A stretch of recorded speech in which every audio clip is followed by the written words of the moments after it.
The bowl of cold water hit Elira Voss across the face before she even opened her eyes. She gasped, sitting up so fast that her head spun, water dripping from her chin onto the thin blanket that barely covered the straw mattress beneath her. Above her stood Miriam Voss, her stepmother, holding the empty bowl with a look of disgust that Elira had seen every single morning of her life. "Get up," Miriam snapped. "The guests will be here in an hour, and this house still smells like you." Elira did not argue. Arguing only made things worse. She wiped the water from her face with the back of her hand and rose from the small storage room that had been her bedroom since she was 7 years old. It was barely large enough for the mattress and a wooden crate that held her few belongings, tucked behind the kitchen, where the smell of old vegetables lingered in the walls. She was 19 now. 12 years of sleeping beside sacks of grain and broken furniture. 12 years of being told she did not belong in the rooms upstairs where her half-sisters slept on feather beds. Her wolf stirred inside her, restless and small. Even her own inner wolf seemed to shrink from the world, as if it too had learned that showing strength only invited punishment. "Move faster," Miriam said, already walking away, her silk robe trailing behind her like she was still the lady of some grand house, instead of the second wife of a fading pack leader. "Colette needs her hair done before breakfast, and Vivian wants her blue dress pressed." Elira followed her stepmother's voice down the narrow hallway, past the kitchen where the cook, an older woman named Nora, gave her a small, sympathetic glance. Nora was the only person in this house who ever looked at Elira like she was a person, and not a stain to be scrubbed away. "There's bread on the side table," Nora whispered as Elira passed. "Eat something before you start on the girl's hair." "I don't have time," Elira whispered back, though her stomach ached with hunger. She climbed the stairs to the second floor, where sunlight poured through tall windows onto polished wood floors, a world so different from her small room below that it sometimes felt like stepping into another house entirely. Colette, the elder of her two half-sisters, was already seated at her vanity, tapping her foot with impatience. "Finally," Colette said, not turning around. "Do you know how long I've been sitting here?" "I'm sorry," Elira said quietly, picking up the brush. "You're always sorry. It's the only thing you're good at." Colette's voice carried the same cold amusement it always did, the tone of someone who had never once doubted her place in the world. "Father says important people are coming today, alpha representatives from 3 different territories. Mother says one of them might be looking for a mate." Elira said nothing. She had learned long ago that her opinions were not wanted in this house, not about mates, not about pack politics, not about anything at all. She brushed Colette's dark hair in long, careful strokes, twisting it into the elegant style her stepmother had demanded, while her half-sister continued talking about herself, as if Elira were not even in the room. Sometimes, in quiet moments like this one, Elira allowed herself to remember fragments of her mother, though the memories were thin and fading, more feeling than image. A soft voice humming a lullaby, gentle hands braiding her hair before bed. A warmth that had disappeared from her life before she was old enough to properly hold on to it. She sometimes wondered if her mother would recognize the woman she had become, quiet and careful, and so thoroughly trained to expect nothing from the world that she rarely dared to want anything at all. It had always been this way. Edmund Voss, her father, had been a respected pack leader once, when Elira's mother was still alive. But her mother had been an Omega too, a rare and gentle soul, who had died giving birth to Elira, and within 2 years, Edmund had remarried a Beta woman, with ambitions far larger than her rank allowed. Miriam had brought 2 daughters of her own into the household, both Betas with sharp tongues and sharper eyes for opportunity, and from that day forward, Elira had become the unwanted piece of furniture nobody wanted to look at. An Omega daughter, in a family desperate to climb the social ladder, was worse than useless. Omegas were seen by many packs as weak, as burdens, as creatures whose only value came from the alpha they might one day attract. And Elira, with her quiet nature, and her plain dresses, and her habit of staying in the shadows, had never attracted anyone. She had simply learned to survive.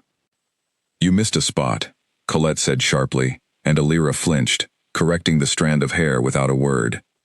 By the time both sisters were dressed and their hair arranged to Miriam's satisfaction, the sun had risen fully over the estate, and carriages could already be heard approaching along the gravel road. Elira was sent downstairs to help in the kitchen, where the real work of the day began. Trays of food needed preparing, Silverware needed polishing, and the long dining hall needed to sparkle for guests who would never once acknowledge the girl arranging their table settings. She worked quickly and quietly, moving between the kitchen and the hall with practiced efficiency. It was easier this way, to disappear into the tasks, to let her hands stay busy so her mind did not wander toward the ache that lived permanently beneath her ribs. She had stopped hoping for kindness from this family years ago. Hope, she had learned, only made the disappointment sharper. "You there?" Alira turned to find her father standing in the hallway, dressed in his finest coat, his expression as distant as it always was when he looked at her. Edmund Voss rarely spoke to his youngest daughter directly. Most instructions came through Miriam, filtered through layers of disdain before they ever reached Alira's ears. But today he stood before her himself, his eyes flicking over her plain gray dress with something like embarrassment. "Stay in the kitchen during the meeting," he said. "I don't want the delegates asking questions about you." Alira's chest tightened, though she kept her face still. "Yes, father. And after the meal, there's a delivery that needs to go out. Tribute goods for the royal palace. You'll take the cart." This surprised her enough that she looked up. Deliveries to the royal palace were usually handled by senior pack members, a mark of status and trust. Sending Alira felt less like an honor and more like a way to keep her far from the house during the important parts of the day. "To the palace?" she asked. "Don't ask questions. Just do as you're told." Edmund's voice had already grown distant again, his attention moving past her toward the front doors, where the first carriage had pulled up outside. "Go on, get back to work." Alira retreated to the kitchen, where Nora was already pulling a fresh loaf from the oven. The older woman took one look at Alira's face and set down her tray. "What did he say to you?" "I'm to deliver tribute goods to the Ashgrove Palace, after the meal," Alira said, still processing the strange instruction. "Alone." Nora's eyebrows rose. "Alone? That's a full day's journey each way. Does your stepmother know?" "I don't know. I don't think anyone actually wants me here today, so I suppose it doesn't matter where I go." There was no bitterness in her voice, only a tired kind of honesty that made Nora's expression soften with sympathy. The old cook reached out and squeezed Alira's hand, a small gesture of comfort that meant more than either of them said aloud. "Take extra bread with you," Nora said, "and be careful on the road. I've heard rumors that the roads near the capital haven't been safe lately." "Something happened at the palace a few weeks back, some kind of trouble among the nobles. Best not to linger there longer than you must." Alira nodded, tucking the warning away alongside the small bundle of bread Nora pressed into her hands. She did not know then how much that warning would matter before the day was through. The meeting with the visiting delegates stretched through the late morning and into the afternoon. Alira remained in the kitchen as instructed, catching only glimpses of the guests through the doorway when she carried trays in and out.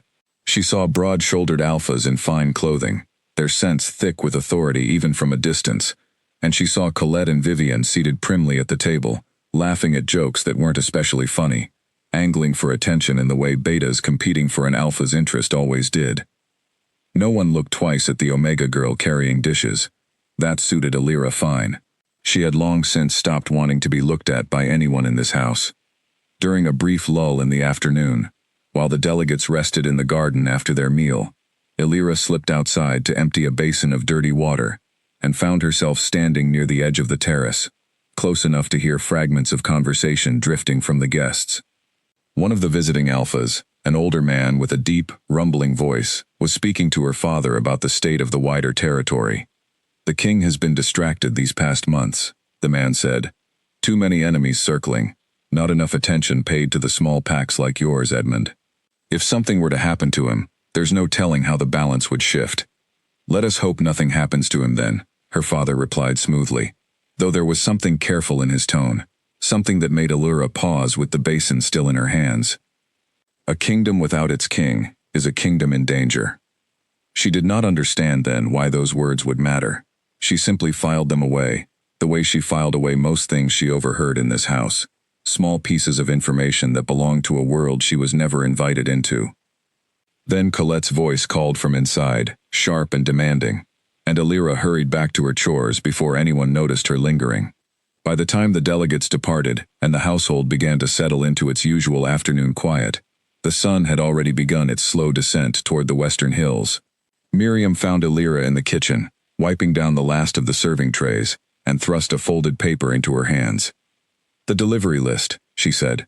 "Everything is loaded onto the cart already. You're to bring these goods to the royal steward at the Ashgrove Palace and return with his signed receipt. Don't dawdle, and don't embarrass this family." "Yes, Miriam." "And Illyra." Her stepmother's voice carried an edge Illyra recognized well, the tone that always preceded something designed to wound. "Try not to speak to anyone important while you're there. We wouldn't want them thinking a Voss daughter looks like that."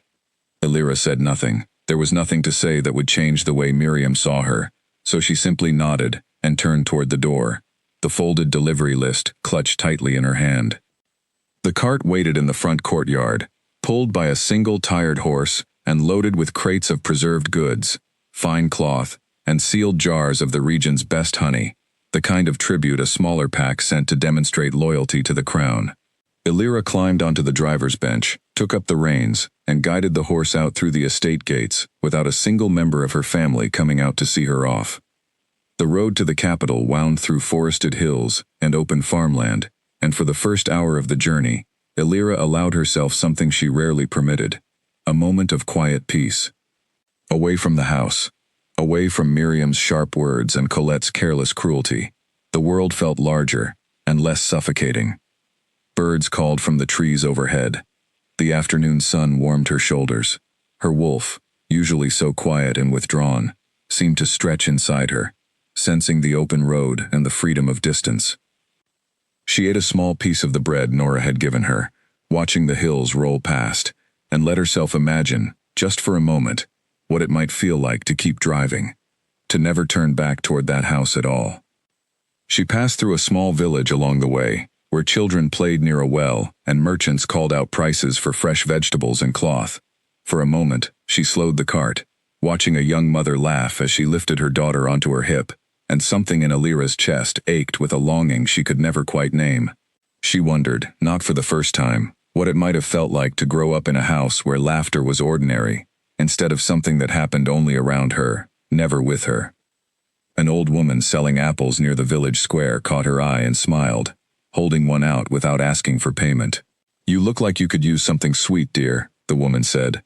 Illyra accepted the apple with quiet surprise, murmuring her thanks before urging the horse forward again. It was such a small kindness, an apple from a stranger, yet it stayed with her for miles afterward, warming something in her chest that Miriam's cold house had left frozen for years. She tucked the memory away carefully, the way she tucked away every rare moment of gentleness that came her way, because she never knew when she might need to remember that kindness still existed somewhere in the world. But that was a fantasy for children, and Illyra had given up childish fantasies long ago. She had nowhere else to go, no pack that would take in an unclaimed Omega, with no status and no dowry, no family beyond the one that resented her existence.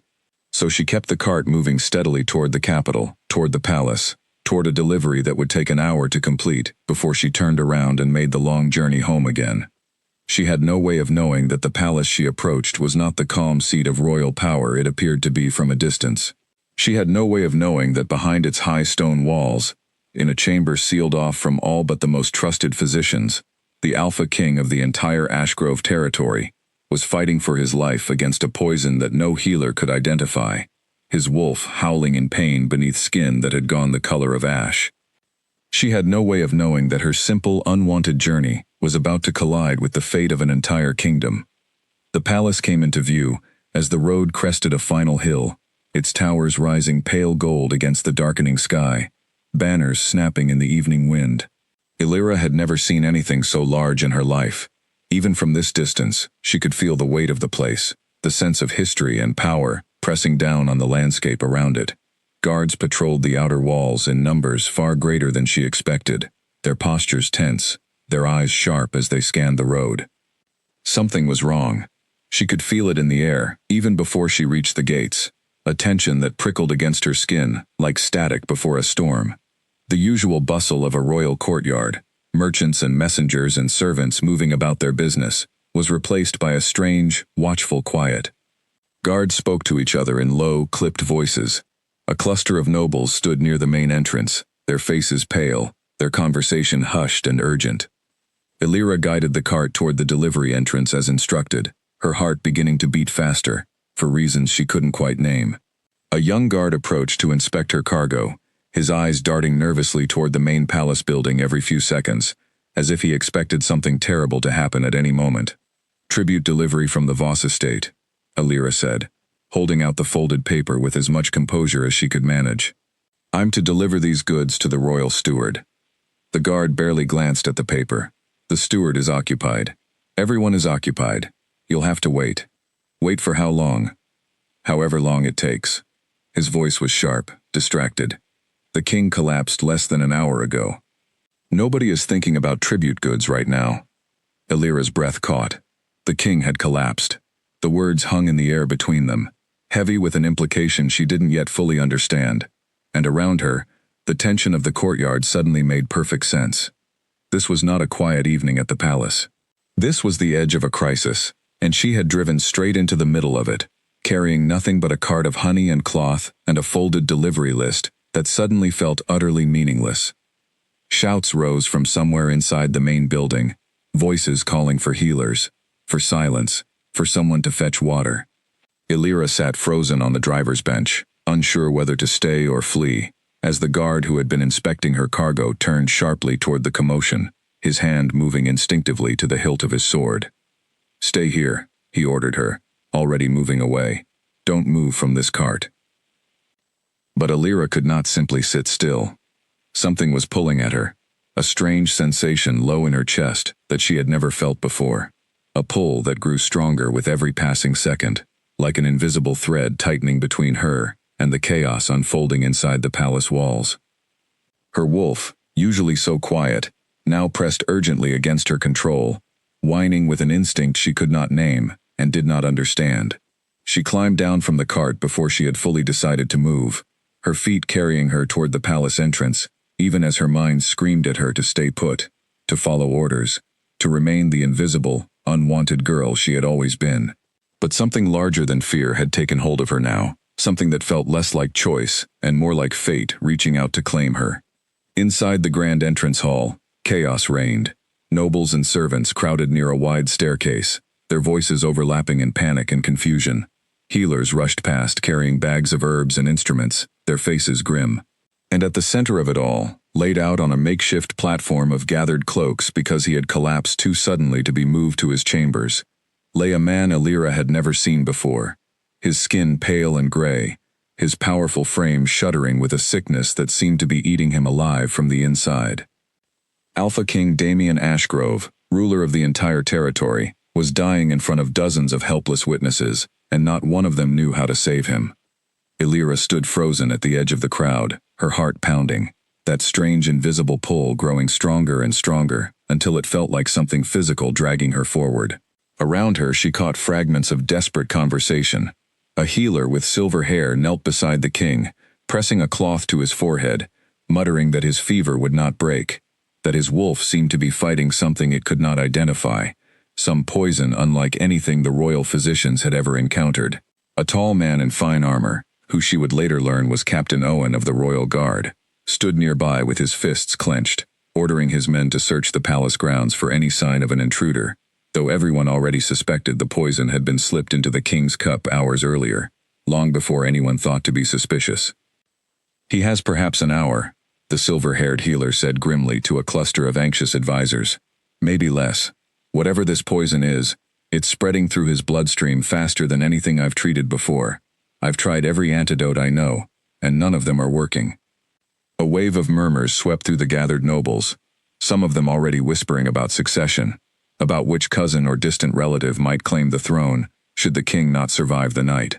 The coldness of those whispers, spoken so casually, while a man lay dying only feet away, struck Illyra with a strange kind of anger she rarely allowed herself to feel. She did not know this king.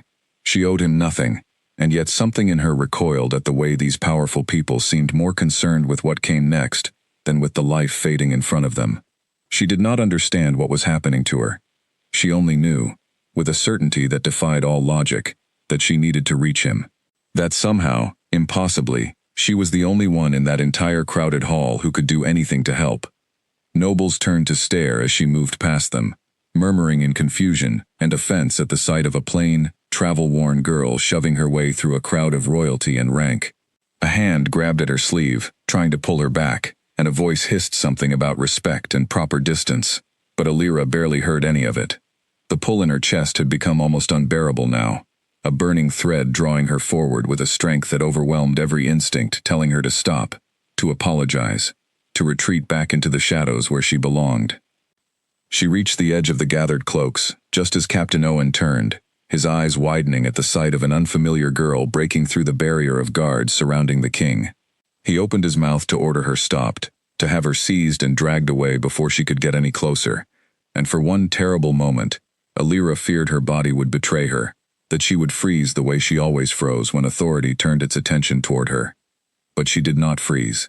Something inside her, some quiet strength she had never known she possessed, pushed her those final steps forward, past the captain's outstretched arm, past the healer's startled protest, until she was kneeling beside the dying king, close enough to see the gray pallor of his skin and the fine tremor running through his powerful frame. And so, ignoring every rule she had ever been taught about staying small, staying quiet, staying out of sight, Alira Voss knelt beside the Alpha King of Ashgrove, her hand hovering just above his chest, not knowing what she meant to do next, only knowing that she could not turn away. Captain Owen's hand closed around Alira's shoulder, ready to haul her away from the king before she could do anything foolish, but she moved faster than he expected. Some instinct she could not explain, something older than thought, guided her hands to the king's face, tilting his chin gently upward. "What do you think you are doing?" the silver-haired healer demanded, half rising from where he knelt beside the king. "Get her away from him. Someone get her away." Alira barely heard him. The pull in her chest had become a roar, drowning out every voice in the crowded hall, every warning, every rule she had ever been taught. She leaned down and pressed her lips to the king's. For a moment, nothing happened. The hall seemed to hold its breath, dozens of eyes fixed on the strange, impossible sight of an unknown girl kissing the dying king in front of his entire court. Then, a soft golden light seemed to pulse beneath Alira's palms, where they rested against his jaw, faint at first, then growing brighter, spreading down through his neck and chest, like sunlight breaking through storm clouds. Damien's body convulsed once, a sharp gasp tearing from his throat as his back arched off the gathered cloaks. The healer scrambled backward in shock. Someone in the crowd screamed, and then, as quickly as it had begun, the golden light faded, and the king's shuddering stilled. Color returned to his face in slow, unmistakable waves, the gray pallor receding like a tide pulling back from the shore. His breathing, which had been shallow and ragged only moments before, deepened into something steady and strong. The healer pressed trembling fingers to his wrist and let out a sound of pure disbelief. "His pulse," the healer whispered. "His pulse is steadying. The poison, I don't understand. It's receding." Alira sat back, her own breathing unsteady, her hands still tingling from whatever had just passed through them. She looked down at the king, whose eyes remained closed, whose chest now rose and fell with the calm rhythm of deep, healing sleep, and she felt a wave of dizziness wash over her, as though whatever power had moved through her had taken something in return. The hall around her erupted into chaos. "Seize her!" someone shouted, and Alira barely had time to register the words before rough hands grabbed her arms, wrenching her away from the king and up onto her feet. Captain Owen's face had transformed from shock into hard suspicion, his sword already half drawn as two guards pinned Alira's arms behind her back. "She poisoned him," a noblewoman cried out. "She's finishing what she started. Look at her, coming from nowhere, kissing the king in front of all of us. This is witchcraft. This is an assassination." "I didn't poison anyone," Alira gasped, struggling against the guard's grip, panic rising in her throat, as she realized how quickly the crowd's fear had turned into accusation. "I don't even know what happened. I don't understand what I did." "Silence," Captain Owen barked, though his eyes remained fixed on the king, watching the steady rise and fall of his chest with obvious confusion. He turned to the healer. "Master Aldrich, is the king safe now?" The healer Aldrich pressed his fingers once more to the king's wrist, checking his pulse with careful precision, before nodding slowly.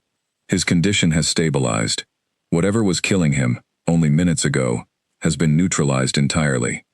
I have never seen anything like this in 40 years of practice. This is not something any medicine of mine accomplished." "Then it was her doing," another voice called from the crowd, sharp with fear disguised as certainty. "She did something to him. Who knows what dark magic she used?" Illyra felt the walls closing in around her, the sea of unfamiliar faces twisting with suspicion and hostility, every one of them looking at her the way her stepmother always had, as though she were something dangerous and unwanted, something to be discarded before it caused more harm. Her wolf whimpered inside her, wanting to shrink away, to disappear, but the guard's grip on her arms allowed no escape. "Take her to the dungeons," Captain Owen ordered, his voice cold with authority. "Until the king wakes, and we understand what happened here, she remains under guard. Search her for any weapons or poisons. And someone find out who she is and where she came from." "I brought a tribute delivery," Illyra said desperately, her voice cracking as the guards began pulling her toward a side corridor. "From the Voss estate. I didn't come here to hurt anyone. I swear it. I only wanted to help him." But no one was listening anymore. The crowd had already turned its attention back to the king, to the miraculous, unexplainable recovery that had just occurred before their eyes, and Illyra was dragged away like a criminal, her cart of honey and cloth forgotten in the courtyard outside, her family's tribute delivery abandoned along with any hope of returning home before nightfall. The dungeon beneath the palace was cold and damp, lit only by torches spaced far apart along the stone corridor. Illyra was pushed into a small cell with a heavy wooden door, the lock turning with a final, echoing click that seemed to seal away every possibility of explanation or fairness. She sank onto the narrow bench along the wall, wrapping her arms around herself as the adrenaline of the past hour began to drain away, leaving only exhaustion and a deep, hollow fear. She thought of her family, wondering if they even knew she had not yet returned, wondering if anyone would notice her absence at all. She thought of Nora's warning about danger near the capital, words that now felt cruelly prophetic, and she thought, over and over, of that strange golden light pulsing from her hands, a power she had never known she possessed, one that had saved a king's life and cost her own freedom in the same breath. At one point, a young guard passed by her cell, carrying a lantern, pausing when he noticed her sitting alone in the darkness. He looked barely older than she was, his uniform slightly too large for his thin frame, and something in his expression suggested he did not entirely agree with her imprisonment. "They say you healed him," he said quietly, glancing back down the corridor to make sure no one else was listening. "The king, I mean. My cousin works in the kitchens, and word travels fast through this place." "I don't know what I did," Illyra admitted. "I only know I couldn't stand there and do nothing." The young guard studied her for a moment longer, then set his lantern down near the bars, letting a bit more light spill into her cell. "For what it's worth, I don't think someone trying to poison a king would then risk their own life trying to save him in front of 100 witnesses. That's not how assassins work. My father used to serve in the guard before me. He always said the guilty run. The innocent stay and explain themselves." He paused, then added, almost shyly, "You stayed." It was such a small kindness, offered by a stranger who owed her nothing, and yet it steadied something in Illyra's chest that had been trembling since the moment the guard seized her arms. She managed a faint, grateful smile. "Thank you," she said. "What's your name?" "Callan," he said. "I should get back to my rounds before someone notices I've stopped here too long. For what it's worth, I hope this gets sorted out quickly. It doesn't seem right, you sitting down here after what you did up there." He picked up his lantern and continued down the corridor, leaving Illyra alone once more. But the darkness felt slightly less crushing than it had before. She thought of Callan's words as the hours dragged on, holding on to them the way she once held on to Nora's small kindnesses back home, tucking them away, as proof that not every stranger in the world was cruel. Hours passed in the dim, silent cell. Illyra lost track of time, drifting between exhausted wakefulness and shallow, uneasy sleep, until the sound of the heavy door unlocking startled her fully awake. Captain Owen stood in the doorway, his expression unreadable, flanked by 2 guards. "On your feet," he said. "The king is awake. He wants to see the girl who touched him." Illyra rose on unsteady legs, her body stiff from the cold stone bench, and allowed herself to be led back through the winding corridors of the palace, up staircases that grew progressively grander, past windows that revealed the deep blue of a night sky scattered with stars. She had no idea how much time had passed since her arrival, only that the palace felt different now, quieter, the earlier panic replaced by a tense, watchful calm.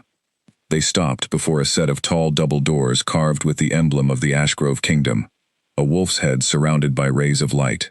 2 guards stood at attention outside, and at Captain Owen's nod, they pulled the doors open, revealing a spacious chamber lit by soft candlelight, where Damien Ashgrove sat upright in a large bed, still pale but undeniably alive, undeniably himself. Elira had not truly seen him before, not clearly, not through the chaos of that first desperate moment in the hall. Now, seeing him properly for the first time, she was struck by the sheer presence he carried, even while recovering from near death. Broad shoulders, dark hair falling loose across his forehead, eyes the color of storm clouds, sharp and assessing, fixed on her with an intensity that made her want to look away and stare at the same time. "Leave us," Damien said, his voice rougher than it likely normally sounded, but still carrying unmistakable authority.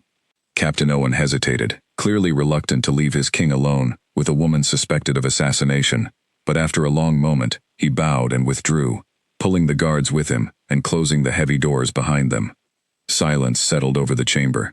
Elira stood near the entrance, unsure whether to approach or remain where she was, acutely aware of how out of place she must look in her plain gray traveling dress amid the room's rich furnishings.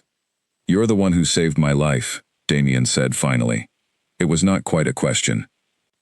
"I don't know what I did," Elira admitted, her voice barely above a whisper. "I only know that I felt something pulling me toward you, and I couldn't ignore it. I didn't mean to cause any trouble." Something shifted in his expression, the sharp assessment softening slightly into curiosity.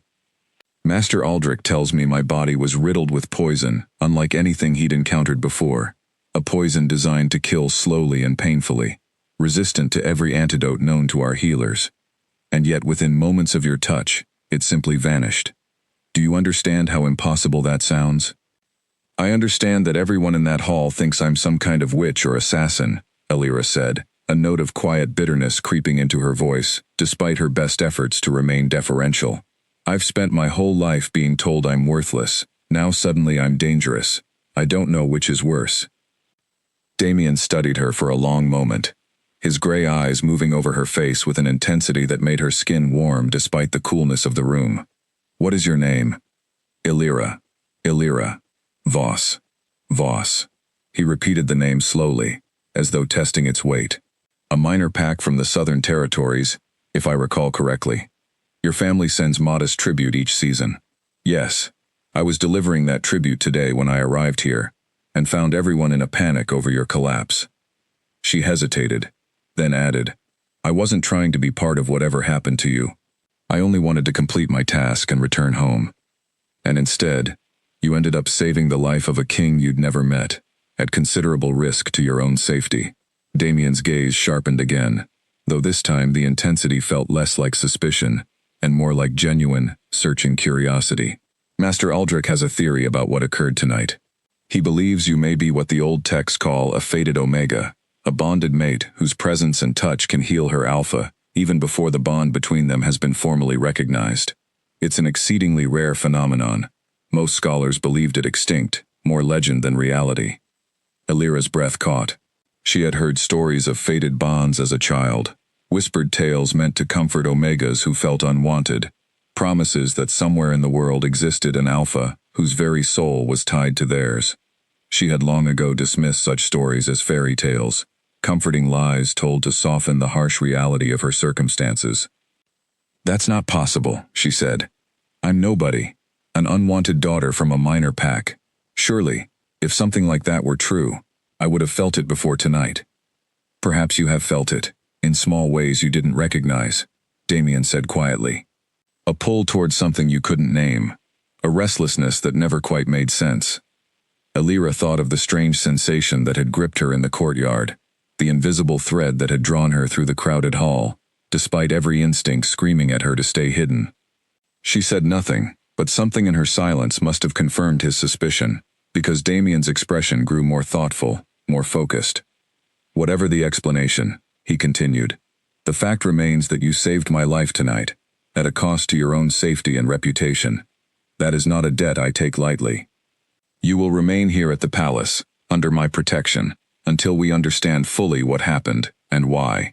I won't have you return to a family who clearly holds you in such low regard, not until we've determined what threat still remains against my life, and what role you may play in preventing it. I have a family waiting for me, Illyra said, though even as she spoke the words, she knew how hollow they sounded. No one at the Voss estate was waiting anxiously for her return. If anything, her prolonged absence would simply be one more inconvenience for Miriam to complain about. I will send word to your family that you have been detained on royal business, Damien said, his tone leaving no room for argument. For now, you will rest. You've clearly had a difficult day, and whatever power moved through you tonight likely took its own toll on your body. Captain Owen will see you to proper quarters, one's considerably more comfortable than the dungeon you woke in. Illyra wanted to protest further, wanted to insist that she needed to return home, that her presence here could only cause more trouble than it solved. But exhaustion pressed down on her with sudden, overwhelming weight, and some quiet part of her, a part she rarely allowed herself to listen to, whispered that perhaps, for the first time in her life, she had stumbled into a place where she might actually be wanted. Thank you, she said finally, the words feeling strange and unfamiliar in her mouth, directed at someone other than Nora, for not believing I meant you harm. Something that might have been the beginning of a smile touched the corner of Damien's mouth, though exhaustion still shadowed his eyes. You saved my life, Illyra Voss. Whatever else remains uncertain between us, that much I know to be true. As Captain Owen led her from the royal chambers toward quarters far grander than anything she had ever known, Illyra could not shake the feeling that something vast and unfamiliar had shifted in her life tonight. A door opening onto a world she never imagined herself belonging to. She did not yet know whether that world would prove kind or cruel. She only knew that there was no going back to the small, forgotten life she had left behind that morning, and for reasons she could not fully explain, some quiet part of her was grateful for that. The quarters Captain Owen led her to were far removed from the dungeon cell, a warm room with a real bed, thick curtains, and a small fire, already crackling in the hearth. A servant girl waited inside, offering a change of clothes and a basin of warm water, treating Illyra with a courtesy she had never experienced in her own home. When the door finally closed and she was left alone, Illyra sat on the edge of the soft bed, running her fingers over the fine blanket, and allowed herself, for just a moment, to cry, not from sadness, but from the strange, overwhelming relief of being treated like she mattered. She thought of Nora, wishing desperately that her one true friend could know she was safe. She thought of the strange golden light that had passed from her hands into the king's failing body, wondering what exactly she had become, or perhaps what she had always been without knowing it. And as sleep finally began to claim her, exhaustion pulling her under, despite the whirlwind of the day, her last waking thought was of storm-gray eyes, watching her with an intensity she did not yet understand, and a debt neither of them could fully explain. The scream that woke Illyra came from the corridor outside her chamber, sharp and sudden, cutting through her sleep like a blade. She bolted upright, heart hammering, the unfamiliar softness of the bed disorienting her for a confused moment, before the memories of the previous day came flooding back. The palace, the king, the dungeon. She was still there, still caught inside a world that had upended everything she thought she understood about her own life. Footsteps pounded past her door, followed by shouted orders and the clatter of armor. Illyra threw off the blanket and rushed to the door, pulling it open just as a guard hurried past, his face tight with alarm. "What's happening?" she called out.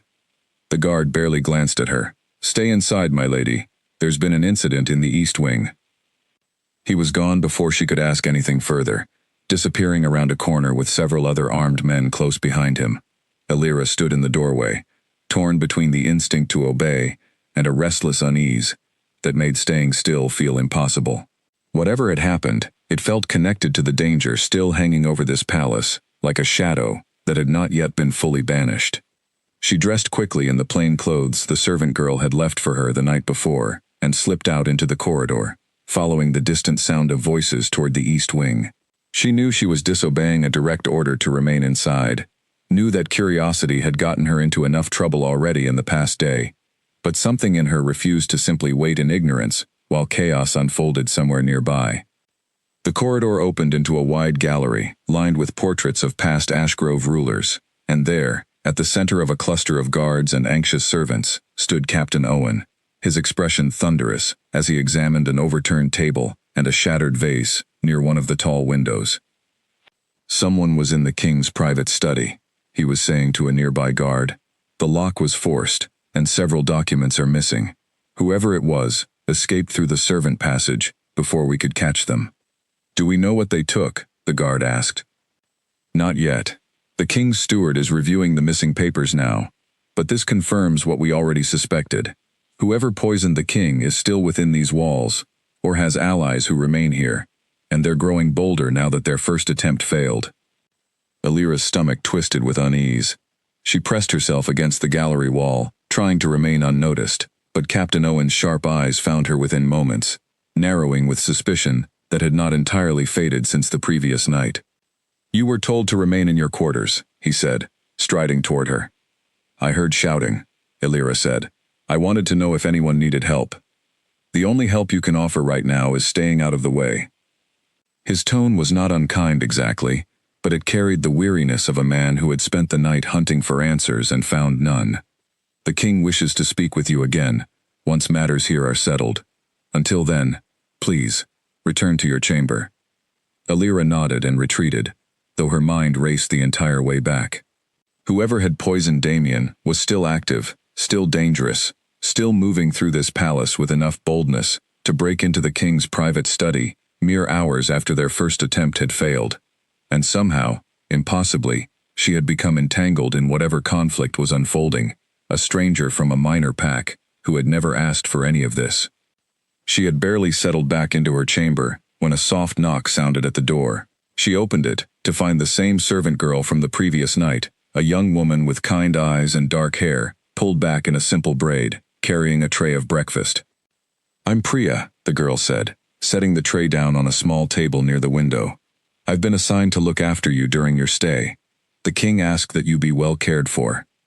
"Thank you," Alira said, still unused to the strange sensation of being cared for by anyone.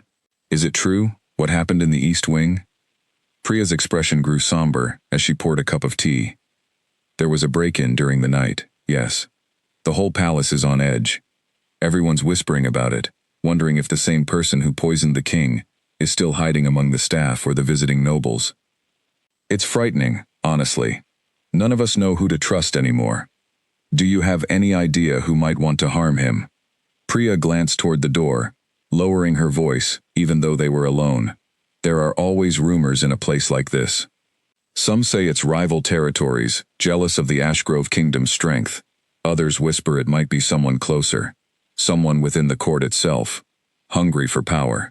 The king has ruled fairly, but not everyone is content to simply accept his authority. There were, apparently, disputes over succession before he ever took the throne, and some of those old grudges never fully died." Alira absorbed this information quietly, thinking of the conversation she had overheard on the terrace back home. The visiting alpha's careful words about a kingdom in danger without its king. She wondered if there was some connection, some thread linking the political tensions she'd overheard to whatever conspiracy was unfolding within these palace walls, though she had no way to know for certain. Priya lingered a moment longer, glancing toward the window where sunlight was beginning to warm the stone sill. "May I ask you something, if it isn't too forward?" "Of course," Alira said. "What was it like? Whatever happened between you and the king last night? The whole palace is buzzing with theories, but no one seems to actually know the truth of it." Alira considered the question carefully, unsure how much she should share, even with someone as kind as Priya seemed to be. "Honestly, I don't fully understand it myself. I felt something pull me toward him, something I couldn't ignore or explain. And then, when I touched him, there was light and warmth, and afterward he was simply better. I've never experienced anything like it before." "They're saying you might be his fated mate," Priya said, her eyes wide with a mixture of awe and curiosity. "Do you believe that could be true?" "I don't know what to believe," Alira admitted. "Yesterday morning, I was scrubbing pots in my stepmother's kitchen. Now people are speaking of fated bonds and ancient texts as though I've somehow become someone entirely different overnight. It's difficult to reconcile the two versions of myself." Priya smiled gently, the expression carrying genuine warmth rather than the polite indifference Elira was accustomed to receiving from strangers. "For what it's worth, you don't seem any different to me than any other kind soul who's found herself somewhere unexpected. Perhaps you were always this person. Perhaps no one back home ever gave you the chance to show it." The words settled into Elira's chest with quiet, unexpected weight, and she found herself studying the servant girl with fresh appreciation.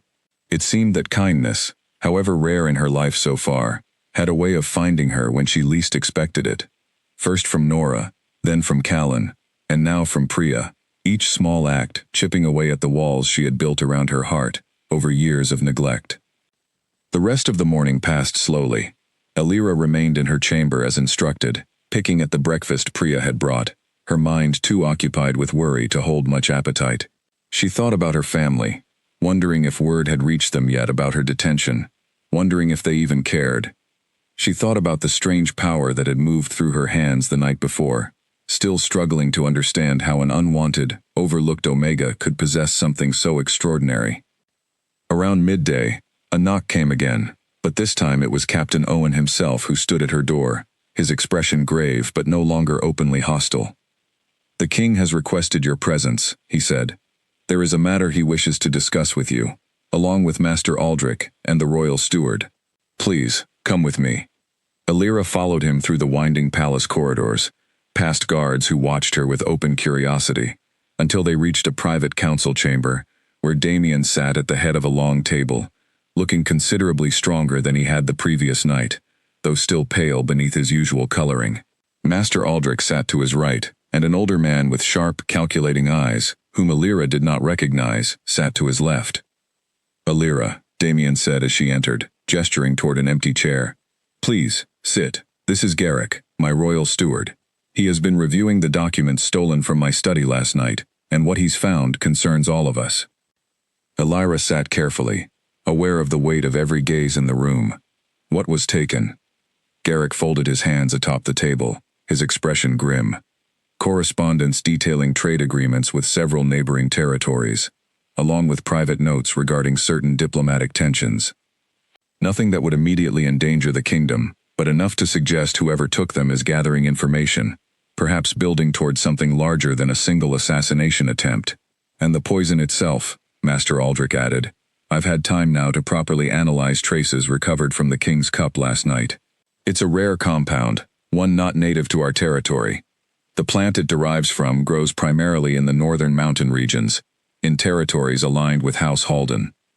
Damien's jaw tightened at the mention of that name. Lord Halden has made his ambitions clear before. He believes the Ashgrove line has grown weak, that the kingdom would be better served under his family's rule. But open accusation without proof would only invite war between our territories, something I cannot risk, not when there are still so many unanswered questions. "Which brings us to you, Elira," Garrick said, turning his sharp gaze toward her. "Master Aldrich's theory about the fated bond, if true, may be more significant than any of us initially realized. A fated Omega's connection to her Alpha isn't merely about healing in moments of crisis. The old texts suggest such a bond can also serve as a kind of early warning, a sensitivity to danger threatening the Alpha even before it fully manifests. If that's true in your case, you may be able to sense future attempts against the king's life before they occur." Elira felt the weight of every eye in the room settle on her, and she fought the instinct to shrink beneath their scrutiny. "I don't know how any of this works," she admitted. "Last night, I felt something pulling me toward him, but I don't know how to control it, or even understand what it truly is." "None of us expect you to understand it fully yet," Damien said, his voice gentler than she expected. "But given the danger still present in this palace, I would ask that you remain close, at least until we've identified who is responsible for these attacks.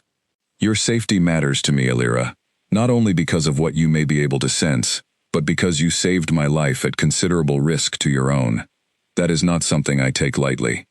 "My family will wonder where I am," Elira said quietly, though even as she spoke, doubt crept into her own words. Would they truly wonder?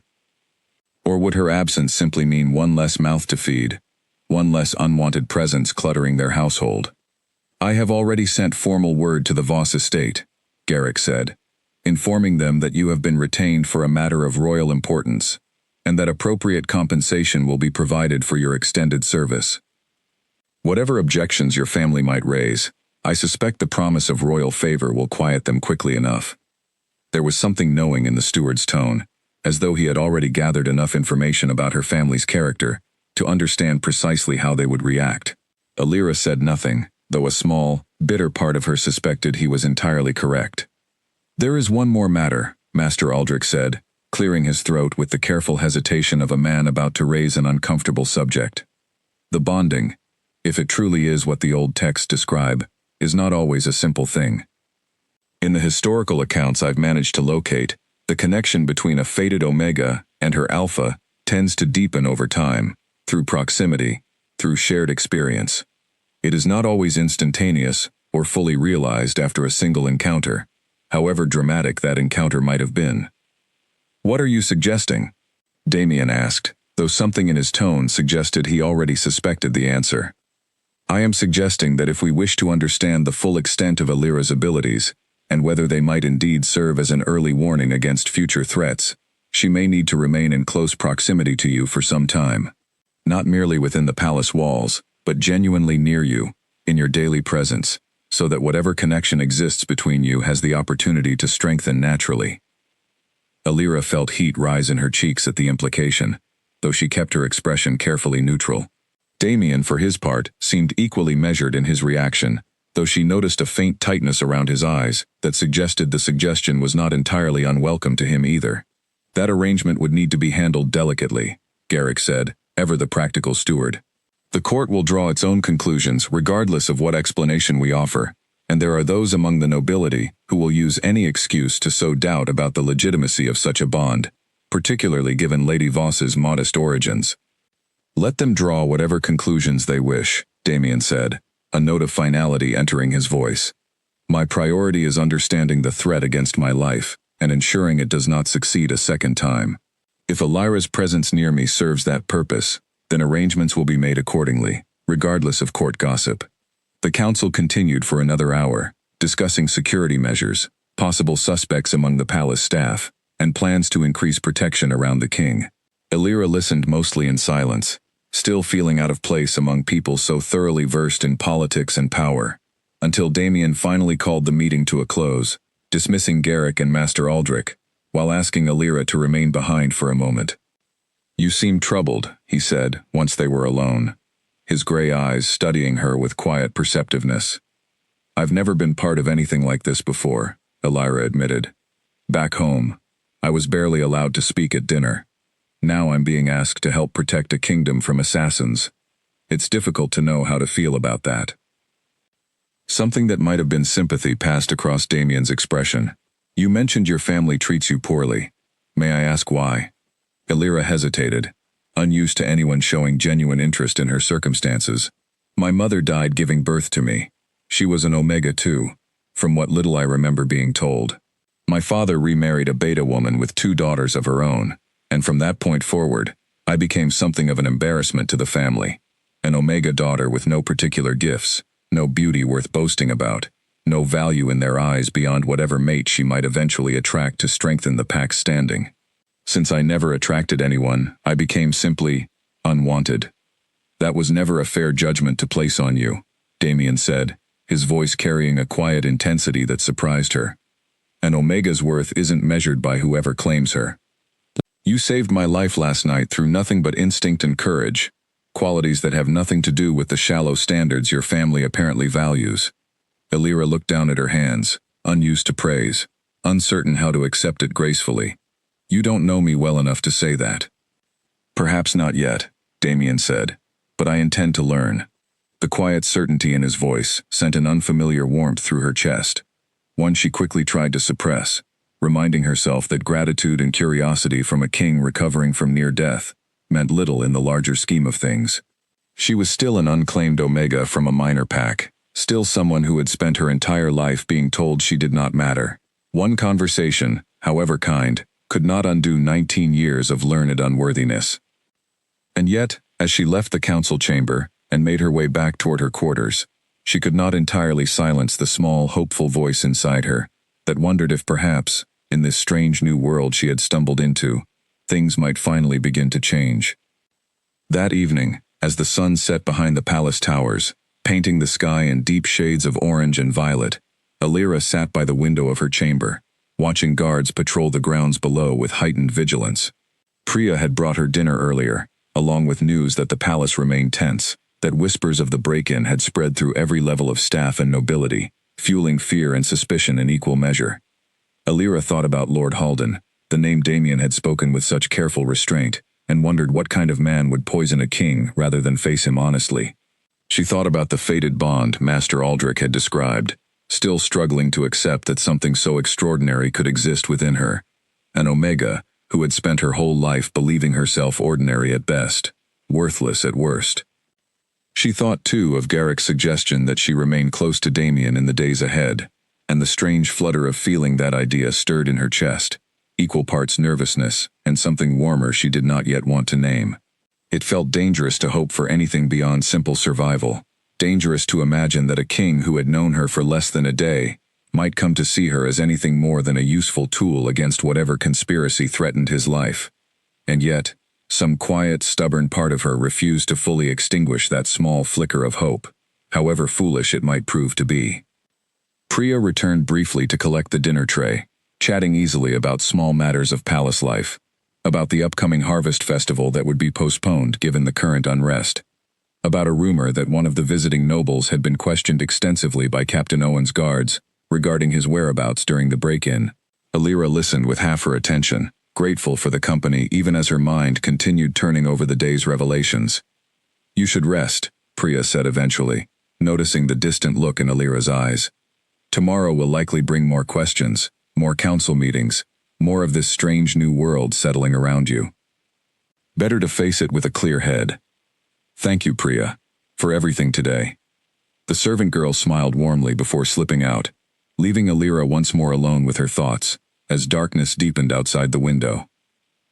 A soft knock interrupted her thoughts. She opened the door to find Callan, the young guard from the dungeon corridor, standing with a folded note in his hand. "This came for you," he said quietly, glancing down the hallway before handing it over. "A rider arrived from the Voss estate a short while ago. Captain Owen said it was safe to pass along." Alira's fingers trembled slightly as she unfolded the paper, half expecting words of concern, half already knowing better than to hope for such a thing. The message was brief, written in her father's careful hand, and as she read it, something cold settled in her chest. "Return home immediately upon completion of your obligations. Do not embarrass this family further by lingering in royal circles beyond what duty requires." There was no mention of concern for her safety, no question about what had happened to her, no acknowledgement of the danger she had walked into on her family's behalf, only a command to return, wrapped in the same cold disregard she had known her entire life. Alira folded the note carefully and set it aside, swallowing against the familiar ache in her throat. Callan, still lingering in the doorway, seemed to sense something of her disappointment, though he said nothing, simply offering a small, understanding nod before continuing on his rounds. She closed the door and returned to the window, watching the last light fade from the sky, and found herself wondering, not for the first time that day, what it might mean to belong somewhere at last, even if that somewhere came with dangers she did not yet fully understand.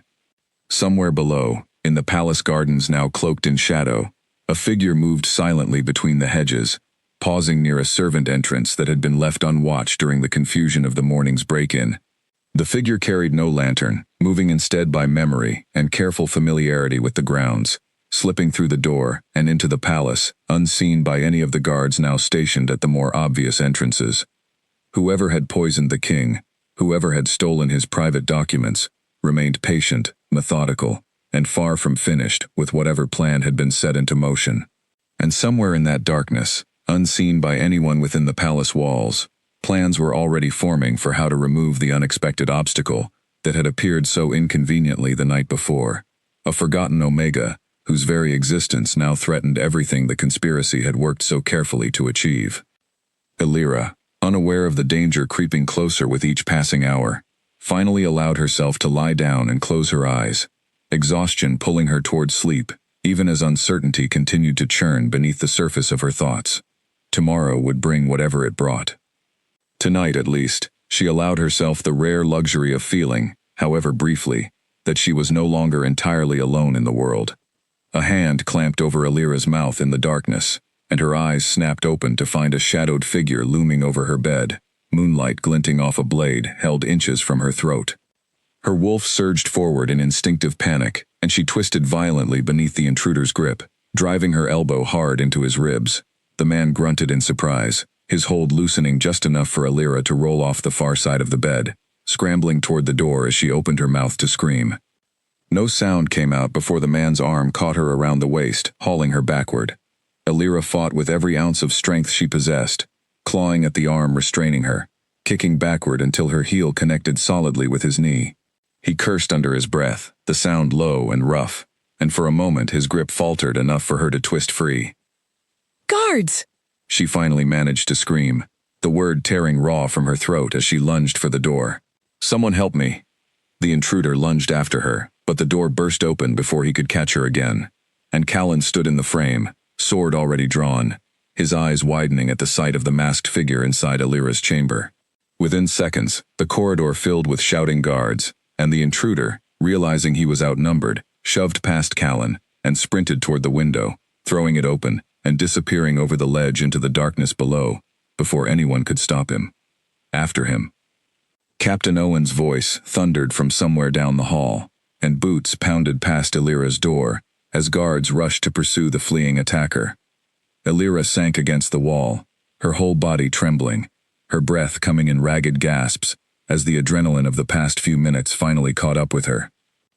Callan knelt beside her, his expression tight with concern. "Are you hurt? Did he cut you?" "No," Alira managed, though her voice shook badly. "No, I'm not hurt. He was already inside when I woke up. He had a knife." Other guards streamed into the corridor, torches raised, voices overlapping in urgent questions as they searched the room for any further threat. One of them found a small vial tucked beneath the pillow where Alira had been sleeping only minutes before. Its stopper loosened, a faint bitter smell rising from its open mouth. "Poison," the guard said grimly, holding it up for Callan to see. He must have meant to force it on her, or smear it on the blade before finishing the job quietly. A knife alone leaves too much noise and mess for a job meant to look like an accident. Alira stared at the small vial, her stomach turning at how close she had come to a fate far worse than a simple blade. Whoever had sent that man into her chamber had planned carefully, had wanted her death to look accidental, perhaps something that could later be explained away as illness or misfortune, rather than obvious murder. The realization sent a fresh wave of cold fear through her body, and she pressed her back harder against the wall, as if the stone itself might offer some measure of protection. Word spread through the palace within minutes, and soon Damien himself arrived at her chamber, dressed hastily, his gray eyes sweeping over her with an urgency that startled her even through her lingering shock. He knelt in front of where she still sat against the wall, his hands hovering near her shoulders, as though he wanted to check for injury, but wasn't certain it was his place to touch her. "Alira, look at me. Are you hurt?" "I'm fine," she said, though her voice remained unsteady. "He didn't manage to hurt me. Callan and the others arrived before he could." Relief flickered across Damien's face, quickly replaced by a hard, cold anger that transformed his entire expression. "This should never have happened. I ordered additional guards posted throughout this wing after the break-in yesterday morning." "The guards were reassigned an hour before the attack," Captain Owen said grimly, appearing in the doorway with his sword still drawn, his face flushed from the pursuit that had apparently ended in failure. "We lost him near the eastern wall. He had a horse waiting, already saddled." "This was planned in advance, Your Majesty. Someone knew exactly which guards would be posted where, and exactly when the rotation would leave this section vulnerable." The implication hung heavy in the room. Someone within the palace itself, someone with access to the guard rotations, had helped orchestrate this attack. Alira watched Damien's jaw tighten further, watched the calculating fury settle behind his eyes, as the reality of an inside conspiracy became impossible to ignore. "I want every guard rotation from tonight reviewed," Damien said. "Every name, every schedule change, cross-referenced against who had access to that information. Whoever betrayed this rotation will be found." "Yes, Your Majesty." Captain Owen bowed and departed swiftly, already calling orders to the guards remaining in the corridor. Damien turned back to Elira, his expression softening slightly, though the anger remained banked just beneath the surface. You cannot stay in this chamber tonight. I won't risk another attempt while we're still investigating how this one succeeded. Where am I supposed to go? Elira asked, still trying to steady her breathing. You'll stay in quarters adjoining mine, where I can personally ensure your safety. He must have seen some flicker of hesitation cross her face, because he added, more gently, I'm not suggesting anything improper, Elira. Only that whoever wants you dead will think twice before attempting an attack so close to my own guarded chambers. Elira considered arguing, some instinct telling her that proximity to the king, however well-intentioned, would only complicate matters further, both politically and personally. But the memory of cold steel near her throat, of a stranger's hand clamped over her mouth in the darkness, silenced any protest before it could fully form. She nodded, allowing Damien to help her to her feet, her legs still unsteady beneath her.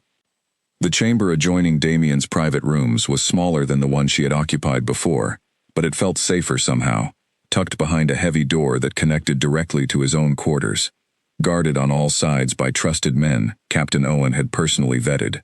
Elira sat on the edge of the bed once she was finally alone, wrapping her arms around herself as the events of the night continued to replay in her mind.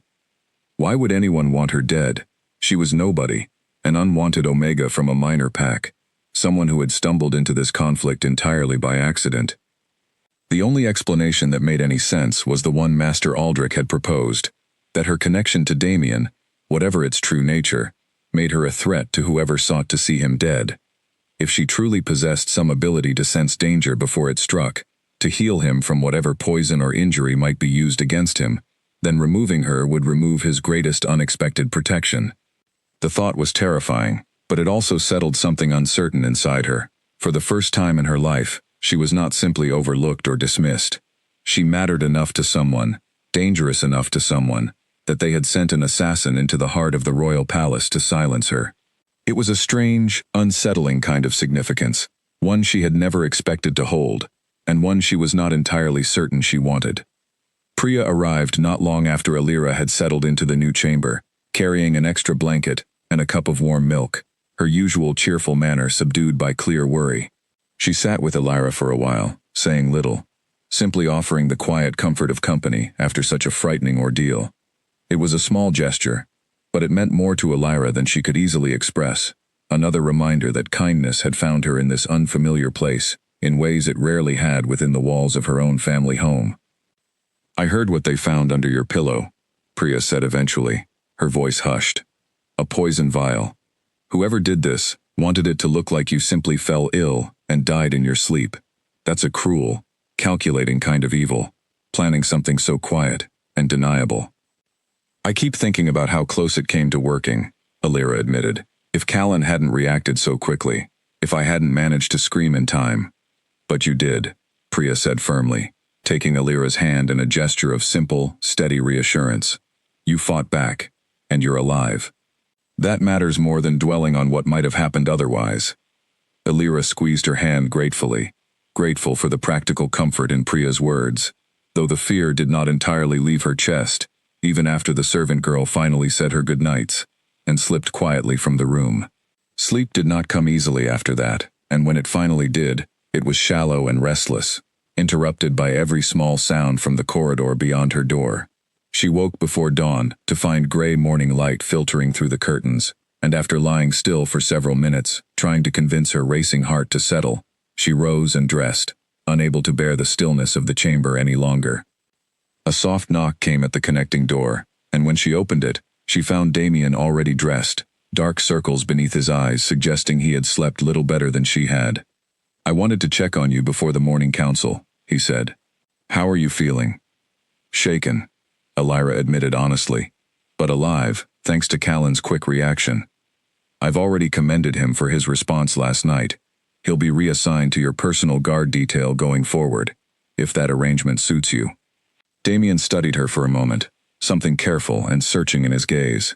I owe you an apology, Elira. You came to this palace to deliver tribute goods, and instead you've been threatened, imprisoned, and now nearly killed in your own bed. None of this was ever meant to become your burden.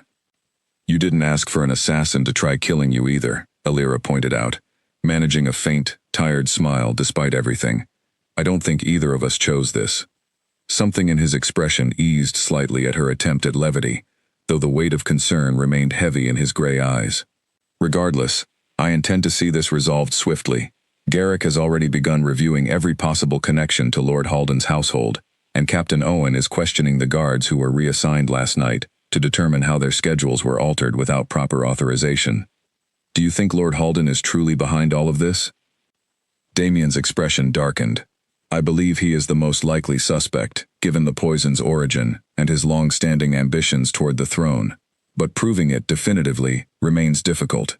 He is careful, and he has allies within this very court who would gladly provide him cover if suspicion ever turned fully in his direction.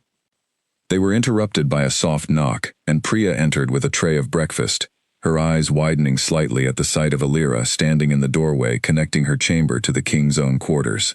She said nothing about it, though a knowing warmth touched her expression as she set the tray down and excused herself to attend to other duties. You should eat something, Damien said, and afterward, I'd like you to join me for the morning council. Given last night's attack, I think it's time the full court understood the situation, including your role in it. Hiding you away has only made you a more vulnerable, isolated target. Perhaps it's time the palace understood exactly why an attempt was made on your life, and why protecting you protects the entire kingdom. Alira felt a flicker of apprehension at the thought of standing before the full royal council, an unwanted Omega from a minor pack suddenly thrust into matters of state and survival.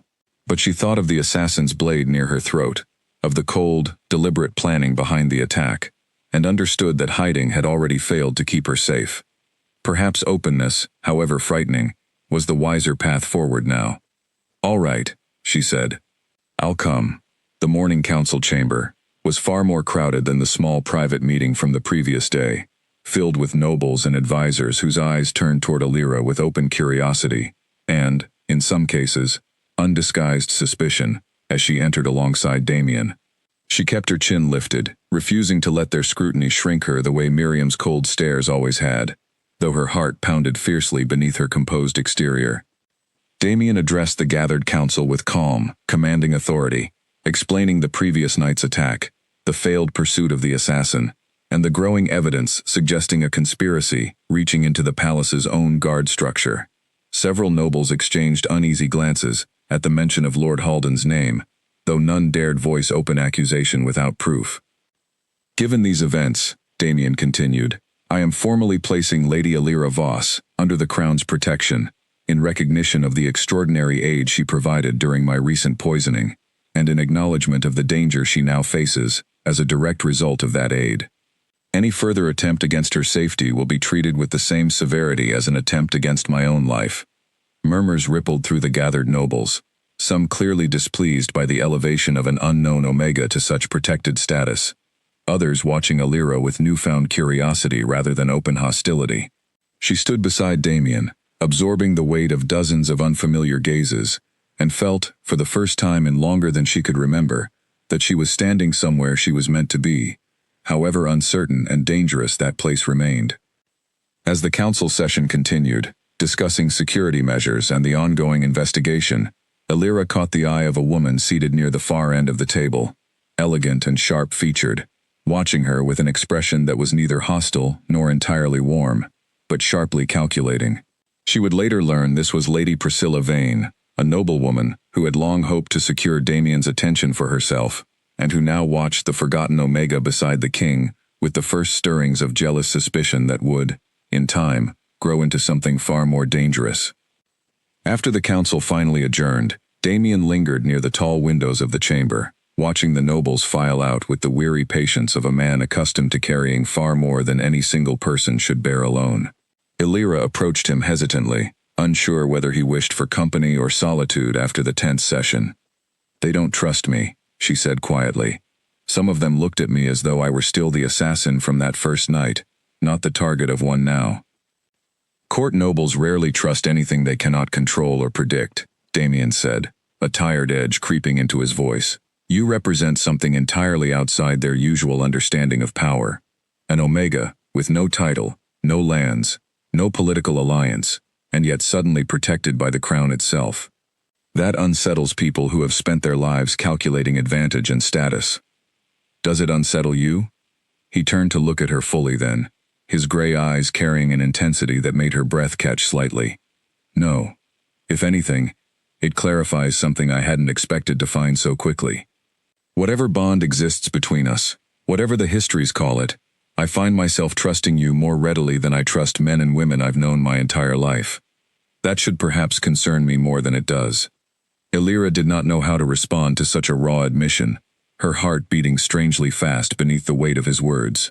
Before she could find anything to say, Garrick re-entered the chamber with fresh reports from the ongoing investigation, and the moment dissolved into the practical demands of the day once more, though the warmth of it lingered in Illyra's chest long after. Garrick's report struck the room like a thunderclap.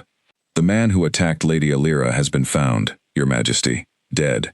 His throat was cut sometime before dawn, his body left in a ditch 3 miles outside the palace walls. Illyra's hand flew to her own throat instinctively, the memory of cold steel still fresh enough to make her flinch at the mere description. Damien's expression hardened into something colder and more dangerous than she had yet seen from him. Silenced before he could be questioned, he said flatly, "Whoever hired him wasted no time cleaning up loose ends." "There's more," Garrick continued, his voice grim. "We found a signet ring hidden in the lining of his coat, one bearing House Halden's crest. It's possible he simply carried it as payment, or it may have been left deliberately, to implicate Lord Halden falsely, and draw suspicion away from the true conspirator. Or it may simply be evidence," Captain Owen said, entering the chamber with fresh urgency in his stride. "Your Majesty, we cannot ignore mounting proof pointing toward House Halden, regardless of how carefully we must handle any accusation." Damien paced the length of the council chamber, his jaw tight with restrained fury. "If I move against Halden without irrefutable proof, I risk plunging this kingdom into war with a territory that commands considerable military strength. If I do nothing, whoever is responsible will simply try again, more carefully next time."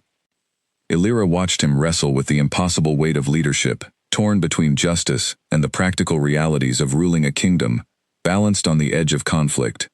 She thought of her own father, a man who had never carried burdens half so heavy, yet had still managed to fail every person who depended on him.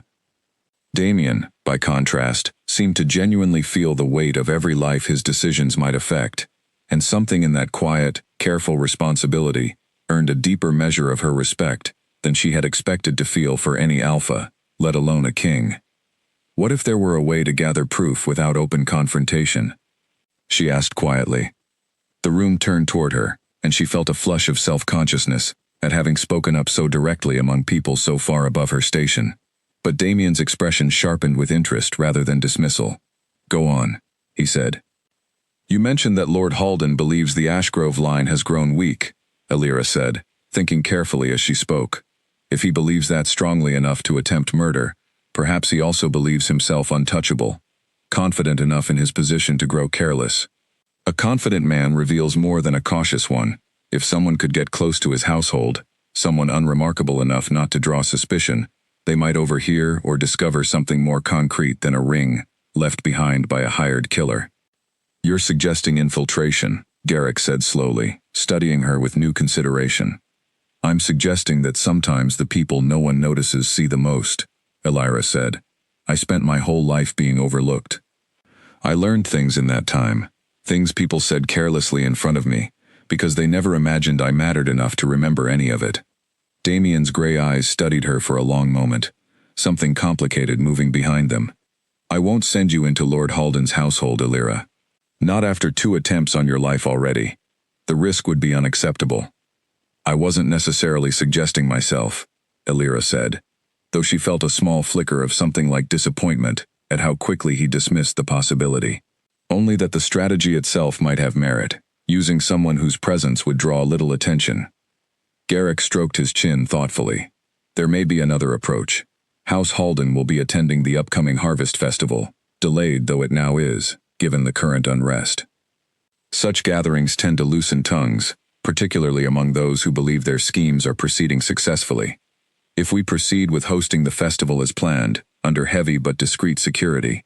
It may draw Lord Halden into a setting where careless words or actions become more likely. A dangerous gamble, Captain Owen said. Gathering every major house together in one location, including one we suspect of attempted regicide, invites considerable risk. Every option available to us carries risk, Damien said. But sitting idle, while the true conspirator regroups and plans a third attempt, carries risk as well. Proceed with preparations for the festival. Double security throughout the grounds, but keep the increased presence subtle. I want Lord Halden to feel confident, not cautious.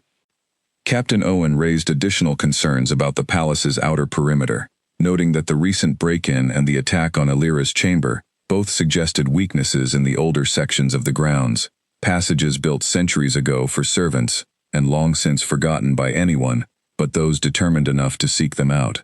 He proposed sealing several of these forgotten routes entirely, a suggestion Garrick supported with practical enthusiasm, noting that the festival's heavy foot traffic would make monitoring every possible entrance considerably more difficult if such vulnerabilities remained open. There is also the matter of the visiting delegations, Garrick added, consulting a long parchment listing the various houses expected to attend. Beyond House Halden, we anticipate representatives from at least 6 other territories, several of whom have expressed private concerns about the kingdom's stability following the assassination attempt. Their continued loyalty cannot be assumed simply because they have not yet acted against the crown. Then we give them no reason to doubt that stability, Damien said firmly. The festival proceeds as though nothing is amiss. Our security measures thorough, but invisible to any casual observer. I want our allies reassured, and our enemies lulled into believing their schemes remain undetected. Alira listened to the intricate strategy unfolding around her, marveling at how many considerations went into what she had once imagined as simply a celebration, a gathering of dancing and feasting and little more. She was beginning to understand, in ways she never had within the sheltered ignorance of her family's minor estate, just how precarious the balance of power truly was across the wider kingdom, how carefully every gesture and word had to be measured to avoid tipping that balance into open conflict. The council session stretched onward, details of security arrangements and guest lists occupying the remainder of the afternoon. Alira found herself drawn increasingly into these discussions, her earlier silence gradually giving way to occasional contributions that Damien and Garrick both seemed to genuinely value, a novel experience for someone accustomed to having her opinions dismissed before she ever finished voicing them. As the session finally concluded and nobles began filing from the chamber, Lady Priscilla Vane approached, her expression carefully arranged into polite interest, though something sharper glinted beneath the surface. "Lady Voss," she said, her voice smooth and cultured. "How fascinating to see someone of such humble origins contributing so freely to matters of state. Tell me, how does one from a minor pack come to understand court politics so quickly?" "I simply listen carefully, my lady," Alira replied evenly, refusing to let the subtle condescension in Priscilla's tone rattle her composure. "It's a skill available to anyone willing to practice it." Something flickered across Priscilla's face, irritation quickly smoothed back into polished civility. "How admirable. I do hope your sudden prominence doesn't prove too heavy a burden for someone unaccustomed to such attention. Court life can be rather unforgiving toward those who rise too quickly without proper preparation." "I'll keep that in mind," Alira said, holding the other woman's gaze steadily until Priscilla, apparently finding no satisfaction in the exchange, offered a thin smile and swept from the chamber, her silk skirts trailing behind her with practiced elegance. Damien, who had observed the exchange from a short distance, approached once Priscilla had gone, a faint, wry expression touching his features. "Lady Priscilla has long harbored ambitions toward securing a match with the crown. I suspect your presence here troubles her considerably." "She made that fairly clear," Alira said, allowing herself a small, tired smile, despite the lingering tension of the day. "I don't imagine I'll be receiving many warm welcomes from the court nobility anytime soon." "Perhaps not," Damien admitted, "but warmth from the court has never been something I particularly valued in the people around me. Genuine character matters far more to me than polished manners, and you've demonstrated more of that in the past 2 days than most of the nobles in this palace manage across a lifetime." The sincerity in his voice caught her off guard, warmth spreading through her chest, despite her best efforts to remain guarded against such feelings. She was still, after all, an unclaimed Omega, who had spent her entire life learning not to trust kindness, learning to expect it would always come with hidden conditions, or eventual disappointment. But something about Damien's steady, unwavering regard made it increasingly difficult to maintain that careful distance. Over the following days, as preparations for the Harvest Festival continued, and the investigation into the attempted assassination proceeded quietly in the background, Illyra found herself spending increasing amounts of time in Damien's company, whether attending council sessions, walking the palace gardens under heavy but discreet guard, or simply sharing quiet meals in his private study, while he worked through reports and correspondence late into the evening. She learned, gradually, that the king who commanded such fearsome authority in the council chamber carried a quieter, more thoughtful side rarely glimpsed by the wider court. He asked about her childhood with genuine curiosity rather than polite obligation, listened without judgment when she spoke of the loneliness and neglect that had shaped so much of her life, and in turn shared pieces of his own history, the weight of inheriting a throne at a young age following his father's sudden death, the isolation of leadership that had left him with few genuine friendships among the nobility surrounding him. "You understand something most people in my position never grasp," he told her one evening, as they sat together in his study, while rain pattered softly against the tall windows. "What it feels like to be surrounded by people, yet fundamentally alone within that crowd. I've spent years learning which smiles are genuine and which mask calculation, and I confess I've grown weary of the exercise." "And you don't think my smiles mask calculation?" Illyra asked, though there was no real challenge in the question, only quiet curiosity. "No," Damien said simply. "I think you've spent so long being overlooked that you never learned to perform for an audience the way most courtiers do. It's rather refreshing, honestly." Illyra felt her cheeks warm at the observation, uncertain how to respond to being seen so clearly by someone whose attention she had never expected to receive, let alone value, as deeply as she found herself beginning to. Her wolf, usually so quiet and withdrawn, stirred with something warm and hopeful whenever Damien's gray eyes settled on her, a sensation entirely foreign to the careful numbness she had cultivated over years of disappointment.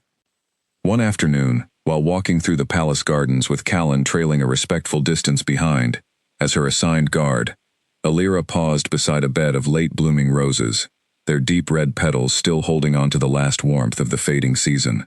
She thought of the small kindnesses that had carried her through the past difficult days, Nora's bread and quiet sympathy back home, the old woman's apple on the village road, Priya's warm friendship, Callan's steady loyalty, and now, most unexpectedly of all, Damien's growing tenderness.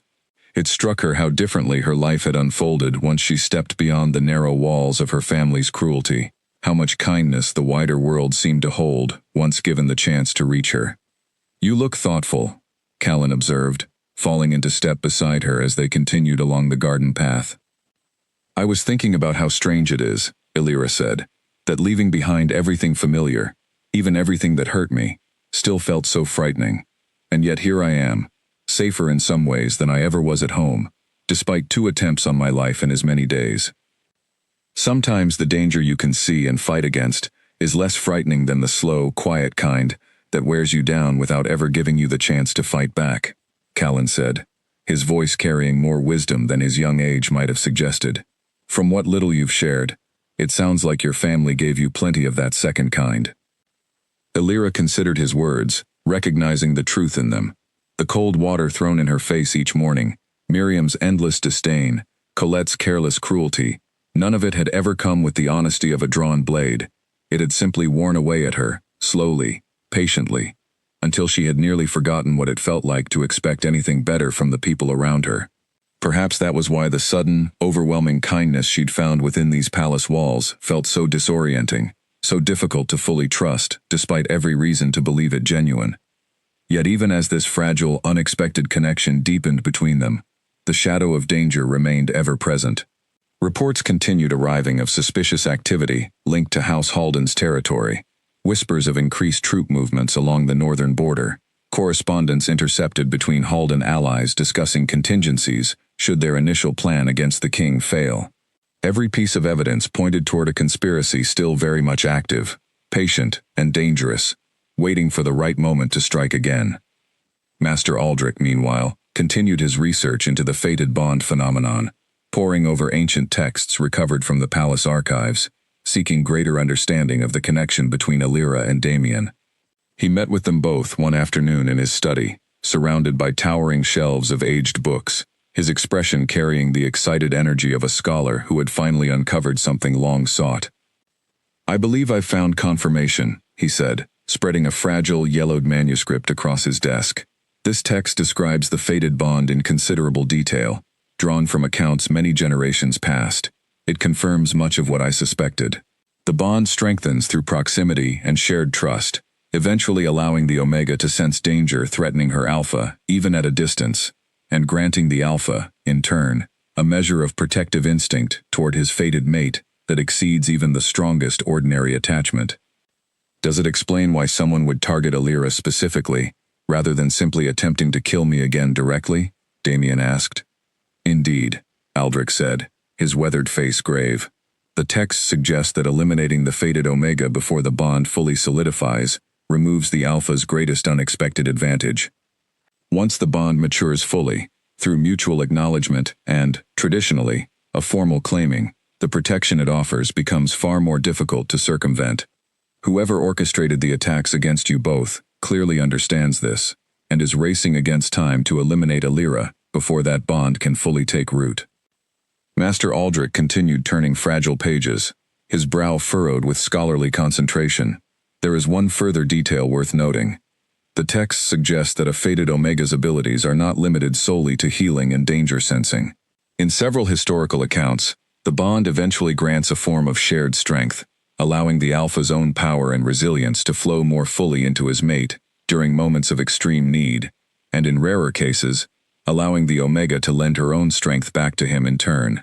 It is in essence a partnership of survival, each protecting the other in ways neither could manage alone. That would explain why the conspiracy is so determined to separate us, or eliminate Alira entirely, before such a partnership can fully form," Damien said grimly.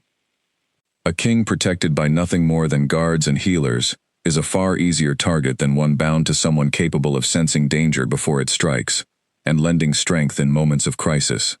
Precisely my concern," Aldrich agreed, "which is why I would urge caution regarding your movements in the coming days, for both of you. Whoever orchestrated these attacks understands the stakes now as clearly as we do, and understands that time is working against them the longer this bond remains unresolved." The implications hung heavy in the room, and Alira felt a fresh chill settle over her despite the warmth of the study's hearth fire. She was not merely an incidental target, caught in the crossfire of political ambition. She was, in fact, the very center of the conspiracy's urgency, the single obstacle standing between whoever sought Damien's death and their ultimate success. "How does the bond fully solidify?" Damien asked, his voice carefully measured, though Alira could sense the tension beneath his composed exterior. Aldrich's cheeks colored slightly beneath his gray beard. "Traditionally, through formal claiming and mutual acceptance of the bond, a process that involves considerably more than court protocol typically requires for lesser unions. But I would need to research the specific details further, though I suspect the process carries significant ceremonial and personal weight." Alira felt heat rise in her own cheeks at the implication, carefully avoiding Damien's gaze, though she could sense him watching her with quiet, searching attention. Whatever existed between them, however genuine and unexpected, remained tangled now with questions of duty, survival, and a kingdom's stability, complications neither of them had asked for, yet both now found impossible to ignore. That night, as Alira prepared for bed in the chamber adjoining Damien's own quarters, a soft knock sounded at the connecting door.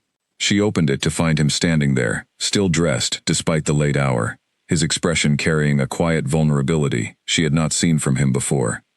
"I wanted to speak with you," he said, "away from council chambers and scholarly texts and political calculation, just as ourselves, if that's something you'd welcome." Alira stepped back, allowing him into the small chamber, her heart beating unsteadily beneath the weight of his presence. "Of course." He remained near the door for a moment, seeming to search for the right words, before finally speaking with quiet, unguarded honesty. "Whatever this bond is, whatever ancient forces brought you into my life at the precise moment I needed saving, I find that I no longer wish to think of you merely as a solution to a political problem, or a shield against future danger.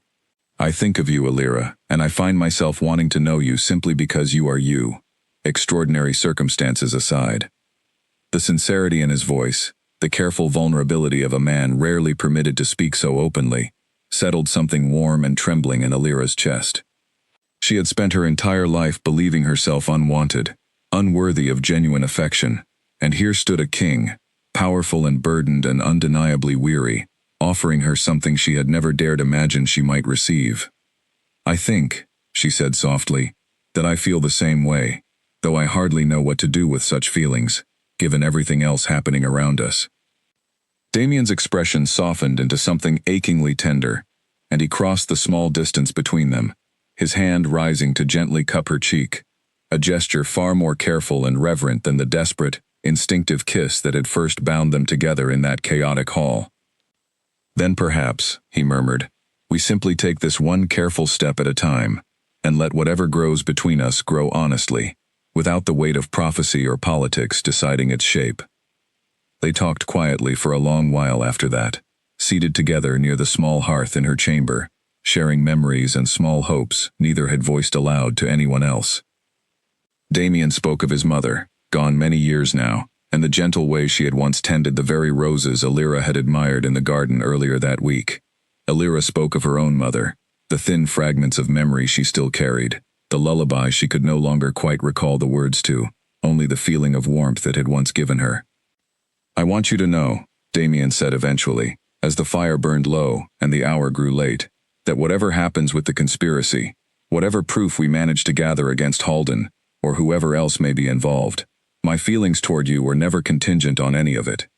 You could have been an ordinary Omega with no fated bond at all, and I believe I still would have found myself drawn to your courage, your honesty, the quiet strength you carry, despite everyone who tried to convince you that you had none. Elira felt tears prick unexpectedly at her eyes, overwhelmed by the simple, unguarded sincerity of his words. No one has ever spoken to me the way you do, she admitted. Like my worth isn't something to be measured against what I can offer someone else. Then perhaps it's long past time someone did, Damien said softly, and when he finally rose to return to his own chambers that night, he pressed a gentle kiss to her forehead, a gesture so tender and careful that it settled deeper into her heart than any grand declaration could have managed. Elira leaned into his touch, closing her eyes, as something long frozen within her began, slowly and cautiously, to thaw. The morning of the harvest festival arrived under a sky heavy with pale gray clouds, and Elira woke to the distant sound of preparations already underway across the palace grounds, carts rolling in with fresh flowers, musicians tuning their instruments in the courtyard below, and the low hum of hundreds of servants readying the estate for a gathering unlike anything she had ever witnessed. Priya arrived early, carrying an elegant gown of deep blue silk, far finer than anything Elira had ever worn in her life. The king requested you be properly outfitted for today's festivities, Priya explained, laying the gown carefully across the bed. He said you should attend as an honored guest, not merely as someone hidden away for protection. Elira ran her fingers over the fine fabric, still unaccustomed to such luxury after a lifetime of plain, worn dresses handed down or purchased cheaply. It's beautiful. Wait until you see yourself in it, Priya said with a warm smile, already moving to help Elira dress. By the time Elira stood before the mirror, the blue silk falling in elegant folds around her, her hair arranged in soft waves that Priya had carefully styled, she barely recognized the reflection staring back at her. Gone was the plain, overlooked girl who had spent her life scrubbing floors and enduring her stepmother's contempt. In her place stood someone who looked, for the first time, like she truly belonged, among the nobility, gathering below. A knock sounded at the connecting door, and when Elira opened it, Damien stood on the other side, dressed in formal royal attire, his gray eyes widening slightly as he took in the sight of her. For a moment, neither of them spoke, the air between them charged with something warm and unspoken. You look extraordinary, he said finally, his voice carrying a rough, genuine admiration that made her cheeks flush with pleased embarrassment. Thank you, she managed. I feel rather like I'm playing dress-up in someone else's life. You've earned every bit of this, Damien said, offering his arm. Shall we? The festival grounds, when they arrived, exceeded anything Elira had imagined. Colorful banners stretched between the trees, Long tables groaned beneath the weight of autumn feasts, and musicians filled the air with lively melodies that drew laughing couples into open dancing near the central pavilion. Nobles from across the kingdom mingled beneath the pale afternoon sky, their fine clothing a riot of color against the golden and crimson leaves scattered across the grounds. Elira remained close to Damien's side as they moved through the gathering, aware of the curious and occasionally hostile glances that followed them, whispers rippling through clusters of nobility as the king's unusual companion was noticed and discussed in hushed, speculative tones. She held her chin high despite the scrutiny, reminding herself of Callan's words about the guilty running and the innocent standing firm, though this was a different kind of trial altogether, one measured in social judgment rather than legal accusation. Along the way, an elderly noblewoman from one of the northern territories caught Elira's arm gently, her weathered face creased with genuine warmth rather than the usual curious scrutiny Elira had grown accustomed to. "You're the young woman who saved our king," she said. "I wanted to thank you myself. My own son serves in the royal guard, and I dread to think what might have become of this kingdom, and of him, had you not acted so bravely that night." The unexpected gratitude caught Elira off guard, warming something in her chest that had grown so used to suspicion and scrutiny. "I only did what felt right in the moment," she said. "I never expected to be thanked for it." "That, my dear, is precisely why it matters so much," the noblewoman said, patting her hand kindly, before moving off into the crowd, leaving Elira with a small, grateful smile lingering on her lips. Garrick appeared at Damien's side briefly, murmuring something too quiet for Elira to catch, and she watched Damien's expression sharpen with focused attention before smoothing back into practiced neutrality. "Lord Halden has arrived," Damien murmured to her once Garrick had withdrawn, along with his full entourage. "Stay near me, but observe carefully. You mentioned once that people overlook you. Use that to our advantage today." Elira nodded, scanning the crowd until her eyes settled on a tall, broad-shouldered man near the pavilion's edge, his bearing carrying the unmistakable confidence of someone accustomed to command. Lord Halden moved through the gathering with easy charm, greeting other nobles with warm handshakes and practiced smiles, betraying nothing of the suspicion Damien's counsel held against him. As the afternoon progressed into evening, Elira found herself drawn into conversation with several minor nobles, curious about her sudden prominence, each exchange requiring careful navigation between honesty and discretion.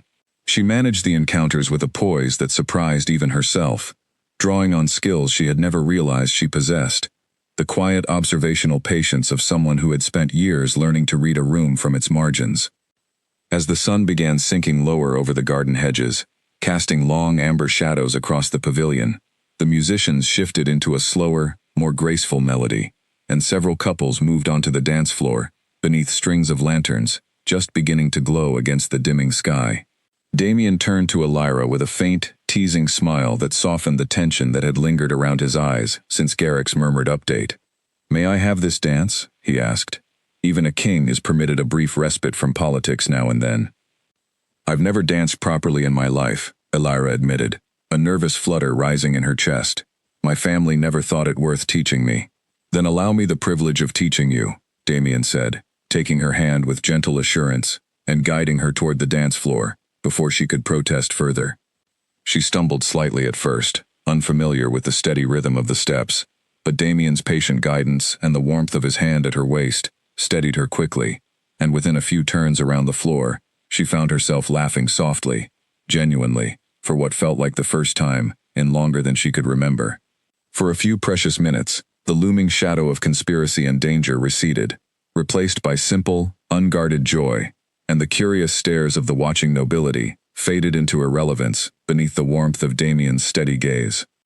It was during a brief moment alone, after the dance ended, and Damien had been drawn into conversation with a visiting delegation from the Eastern Territories, that Elira noticed Lord Halden's steward slip away from the main gathering, moving with deliberate purpose toward a quieter section of the gardens.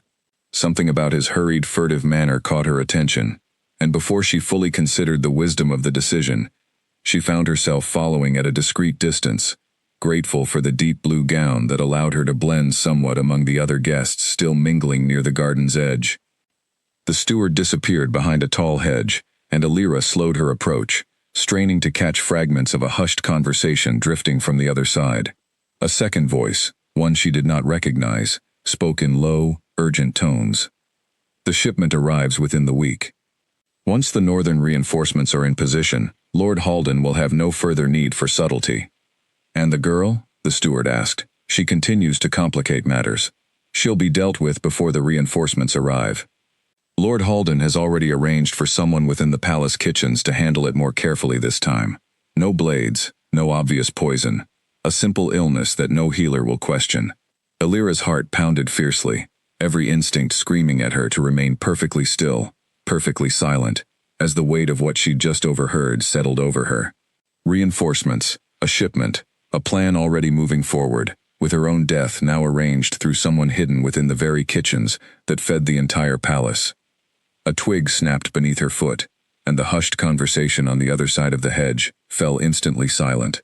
Elira's blood turned to ice as footsteps began moving toward her hiding place, and she turned, hurrying back toward the main gathering with as much composed haste as she could manage, her heart hammering against her ribs with every step.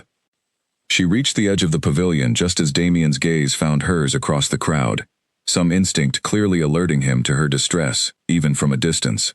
He excused himself from his conversation and crossed to her side within moments, his expression shifting from polite social composure to sharp, focused concern. "What happened?" he asked quietly, drawing her toward a quieter corner of the pavilion, away from curious ears. "I overheard something," Elira said, her voice low and urgent. "Lord Halden's steward, speaking with someone about a shipment arriving within the week, and northern reinforcements. And Damien, they know about me. They said someone within the palace kitchens has already been arranged to poison my food, something that will look like natural illness rather than obvious attack." Damien's expression darkened with cold, controlled fury. "You're certain of what you heard?" "Certain enough that I think we need to act quickly," Elira said. "Whatever Lord Halden is planning, it sounds larger than a single assassination attempt now. Reinforcements suggest military movement, not merely political maneuvering." Damien's jaw tightened as he processed the implications, his gaze scanning the crowded pavilion, where Lord Halden still moved with practiced ease among the other guests, utterly unaware that his careful conspiracy had just been partially exposed. "We cannot move against him openly tonight, not without further proof, and not in the middle of a festival meant to project stability to every visiting delegation present. But we can begin quietly preparing our own countermeasures, and more immediately, we can ensure no food reaches your table that hasn't been personally verified safe." "What about the kitchens, if someone there has truly been compromised?" "Garrick will handle it discreetly," Damien said. "We'll identify whoever has been bribed or threatened into cooperating, and use that knowledge to our advantage, rather than simply removing the threat and alerting Halden that we're onto his plans." Damien excused himself briefly to speak quietly with Captain Owen, arranging for a trusted guard to be discreetly positioned near the palace kitchens before the night's end. Careful instructions passed without drawing the attention of any watching eyes among the gathered nobility. When he returned to Elira's side, his expression had settled back into practiced calm, though she could see the tension still coiled beneath the surface. "It's done," he murmured.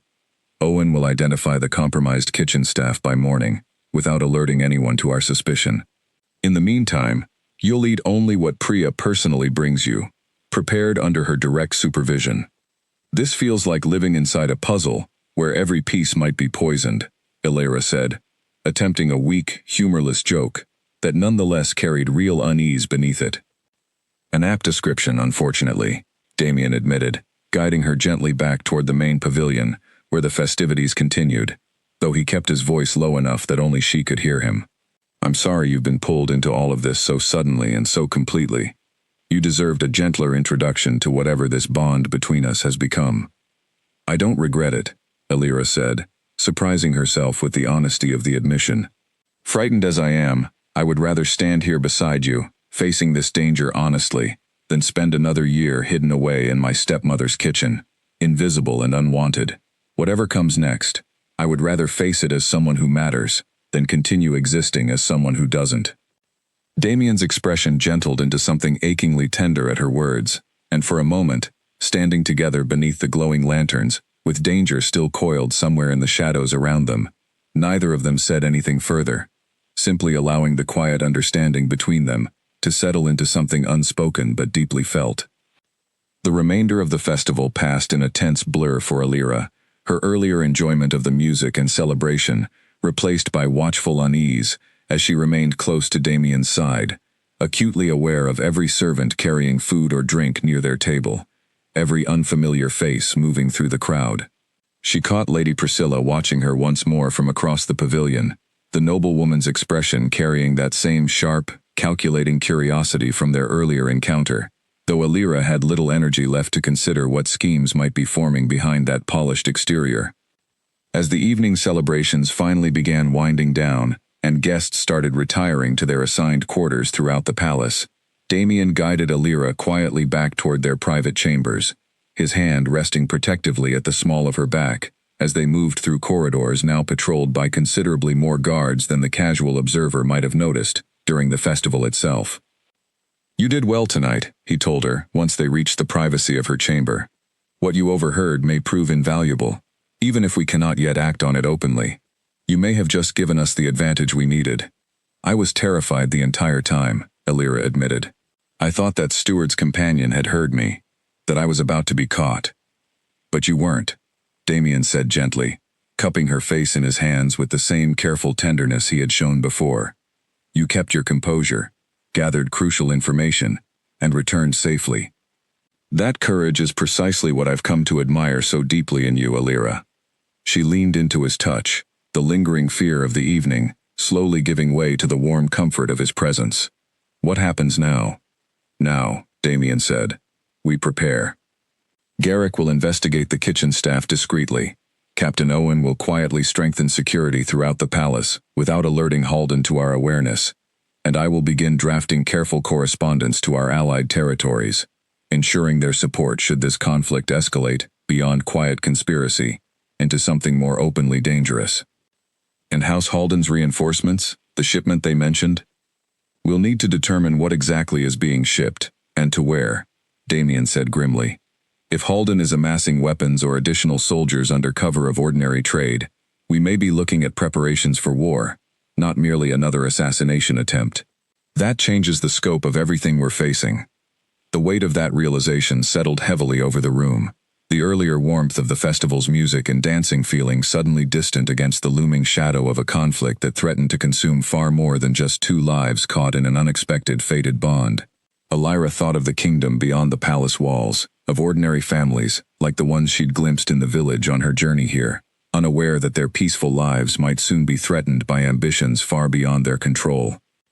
"We'll face it together," she said quietly, surprising herself with the quiet certainty in her own voice. "Whatever comes next."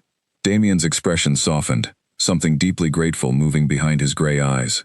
"Together," he agreed, and in that single word, Alira felt the fragile, growing bond between them settle into something steadier, something that felt, for the first time, less like fate's unpredictable design, and more like a choice they were both making freely, despite every danger still gathering around them. Garrick's face was ashen when he burst into the morning council chamber, a crumpled letter clutched in his trembling hand. "Your Majesty, we have a serious problem. The kitchen investigation last night uncovered the compromised servant, a young man named Torin, who confessed everything under Captain Owen's questioning. But there's more. He revealed that House Halden's plan extends far beyond a single poisoning." Damien's expression sharpened instantly. "Explain." "According to Torin, House Halden has been quietly amassing mercenary forces along the northern border for the past 2 months, disguised as merchant caravans and hired laborers for supposed mining expansion. The shipment Alira overheard mentioned isn't goods at all. It's weapons, smuggled through allied territories under forged trade documentation. Halden intends to move against the capital directly within the fortnight, using my death, and now potentially Alira's, as the spark to justify seizing the throne, under claims of a weakened, vulnerable Ashgrove line." The chamber fell into stunned silence. Alira felt the blood drain from her face as the full scope of the conspiracy finally came into focus, no longer a matter of court intrigue and quiet poisonings, but outright war, an invasion planned and funded, waiting only for the right moment to strike. "Where is Torin now?" Captain Owen asked grimly. "Secured under guard," Garrick said, though I fear for his safety. If Halden learns his man has confessed, he may accelerate his timeline rather than risk further exposure. Damien rose from his seat, pacing the length of the chamber, with barely contained tension radiating from every line of his body. We need proof solid enough to rally our allied territories immediately, and we need it before Halden realizes his conspiracy has been discovered. A confession from a bribed servant may not be enough to convince wavering houses to commit their own soldiers against a rival territory. There may be a way to gather that proof, Illyra said quietly, and every eye in the chamber turned toward her once more. She had spent the past several days growing more comfortable speaking among this council, but the weight of what she was about to suggest still made her chest tighten with apprehension. The steward I overheard at the festival, she continued, mentioned the shipment arriving within the week. If we could intercept it, or at least verify its true contents before it reaches Halden's territory, that would provide undeniable proof of his intentions, weapons rather than trade goods, evidence no ally could dismiss as mere rumor or political maneuvering. An interception carries significant risk, Captain Owen said. If Halden's forces guard that shipment as heavily as I suspect they would for something so incriminating, any attempt to seize it could easily be mistaken for the very act of aggression we're trying to prevent. Then we don't seize it, Damien said slowly, an idea forming behind his sharpening gaze. We simply witness it. If we can position trusted scouts along the shipment's route, observe its contents and destination, without direct confrontation, we gather proof, without provoking open conflict. I know that road, Illyra said suddenly, a memory surfacing from her childhood. Or at least, I know a road that matches the description Torin likely gave, if the shipment travels through the southern pass near my family's territory. My father's estate borders that route. I traveled it as a child, gathering herbs with the pack's healer, before my mother died. Garrick consulted his maps quickly, tracing a line southward from House Halden's territory. The southern pass would indeed be the most direct route for smuggling goods toward the capital, without drawing attention through more heavily monitored trade roads. It's plausible, even likely. Then we send scouts along that route, Damien decided. Captain Owen, select your most trusted men, ones with no connections to any house beyond direct loyalty to the crown. I want eyes on that shipment the moment it crosses into our territory. Master Aldrich, who had remained quietly attentive throughout the earlier discussion, cleared his throat with careful hesitation. If I may add one further consideration, Your Majesty. Given what we now understand about the bond between Lady Illyra and yourself, separating the two of you during this mission carries its own risks. Should Illyra find herself in genuine danger during this scouting expedition, and should that danger prove severe enough, the bond may respond in ways neither of you can fully predict or control. It has not yet been tested under such circumstances. What sort of response? Illyra asked, unease creeping into her voice. The historical texts are frustratingly vague on this point, Aldrich admitted. Some accounts suggest the Alpha experiences the Omega's distress directly, a kind of shared sensation across whatever distance separates them. Others suggest the connection might grant the Omega unexpected resilience in moments of crisis, drawing on strength not entirely her own. I cannot say with certainty which, if either, applies to your particular bond, given how newly formed it remains. Damien absorbed this information with visible concern, though he said nothing further on the matter, and the council session continued for another hour, refining details of the plan, discussing contingencies should the shipment prove to be exactly what Torin's confession suggested.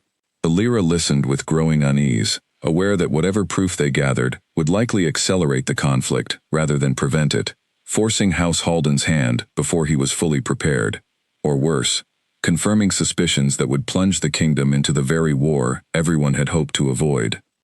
As the meeting finally concluded, Damien asked Illyra to remain behind once more, waiting until the chamber had emptied before speaking. I want you to consider something carefully before you answer, he said.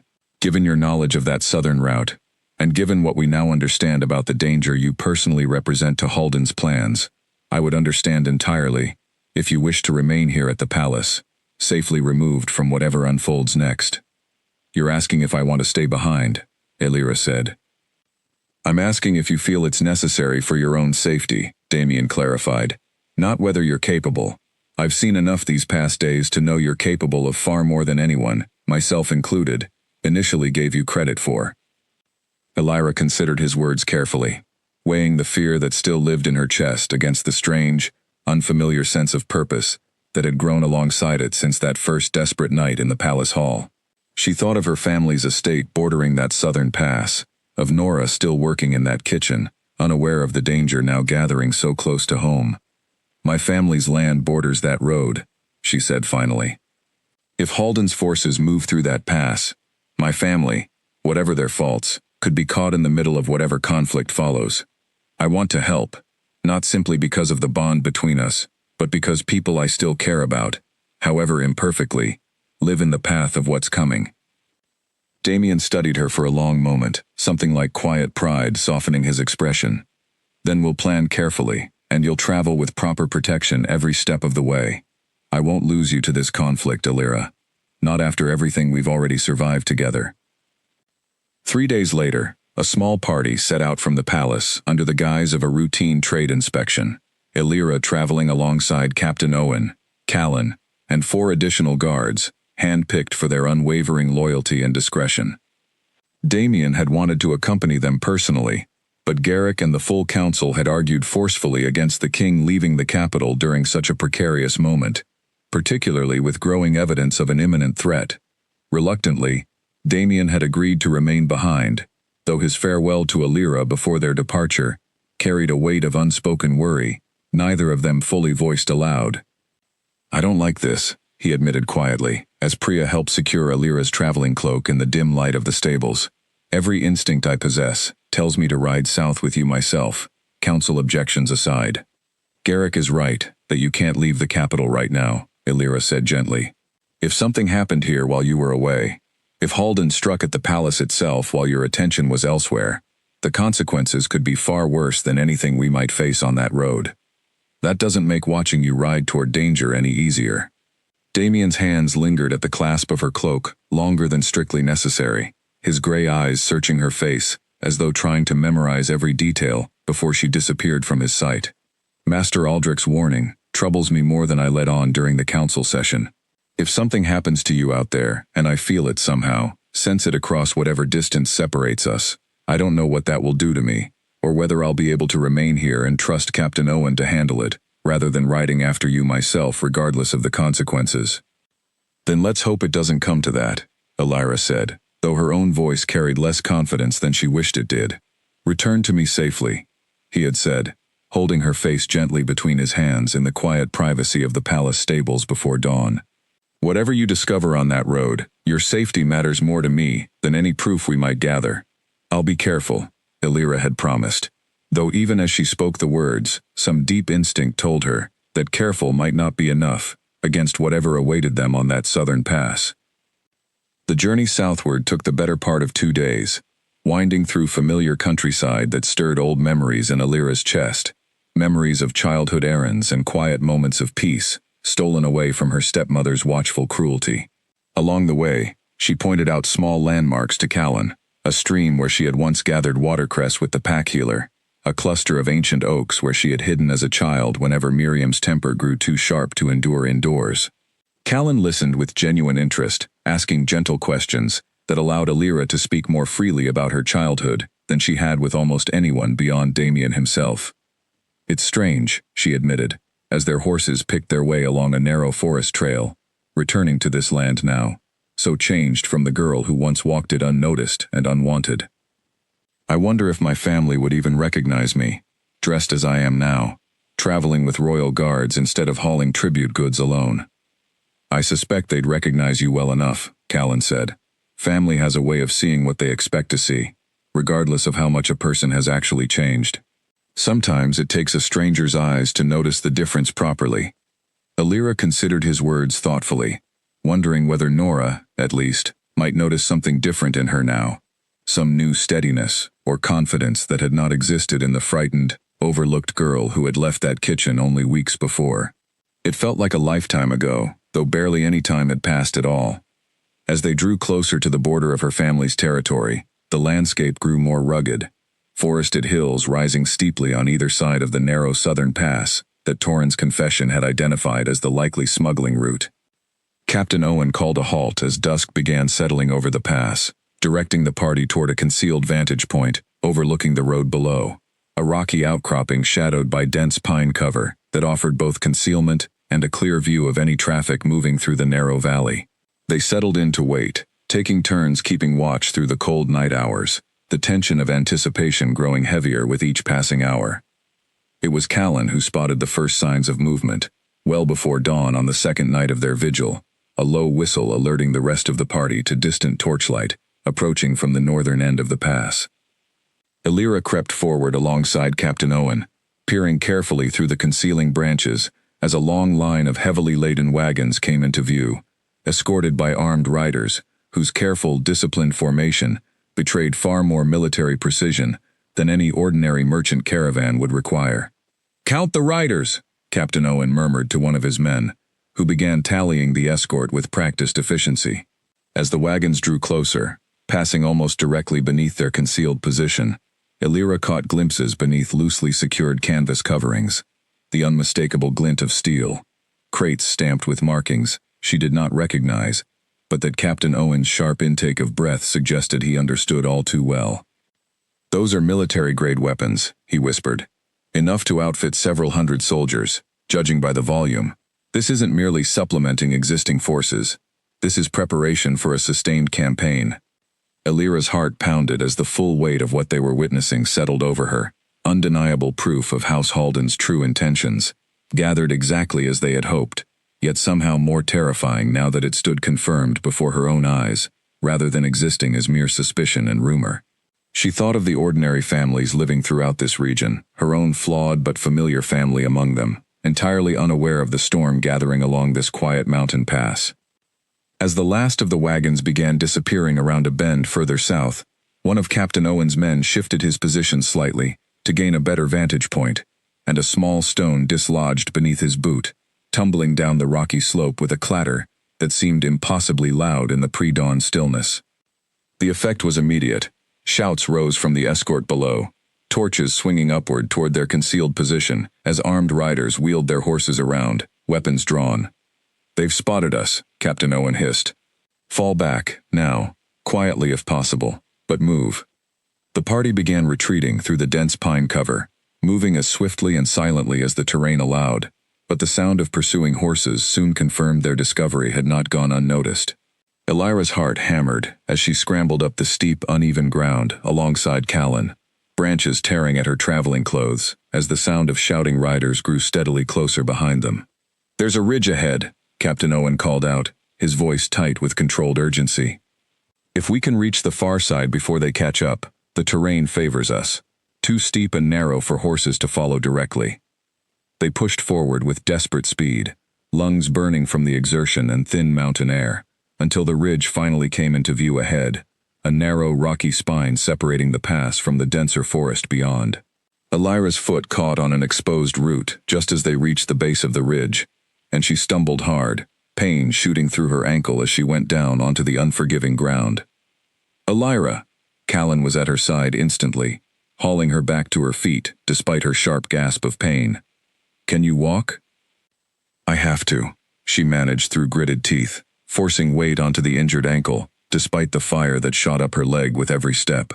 Behind them, the shouts of pursuing riders had grown alarmingly close, torchlight now visible flickering between the trees they had only just left behind.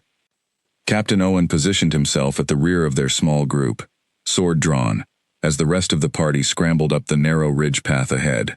"Keep moving," he ordered. "I'll hold the pass as long as I can." "You can't face them alone," Elira protested, even as Callan pulled her forward, half supporting her weight as they climbed. "That's an order, Lady Voss, not a request," Captain Owen said grimly, positioning himself at the narrowest point of the ridge trail, where only a single rider could approach at a time. "Your survival, and the proof we've gathered tonight, matters more than my own. Now move." The first pursuing rider crested the rise moments later, and Elira heard the clash of steel behind her as she continued climbing, every instinct screaming at her to turn back, to help somehow, even as Callan's firm grip kept her moving forward along the narrow, treacherous path. Her ankle throbbed with every step, but the fear coursing through her veins pushed her onward, past pain, past exhaustion, toward whatever safety the far side of the ridge might offer. A strange warmth suddenly bloomed in her chest, unfamiliar and startling, a sensation entirely separate from the physical exertion of their flight. It felt almost like a hand pressed gently against her heart from the inside, steadying, urgent, carrying with it a flicker of something that was not quite her own emotion, distant concern bleeding through some invisible connection she could not fully name.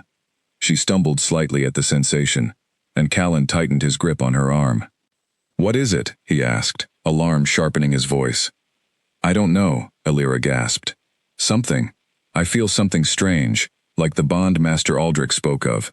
I think Damien can feel that something is wrong." There was no time to consider the implications further.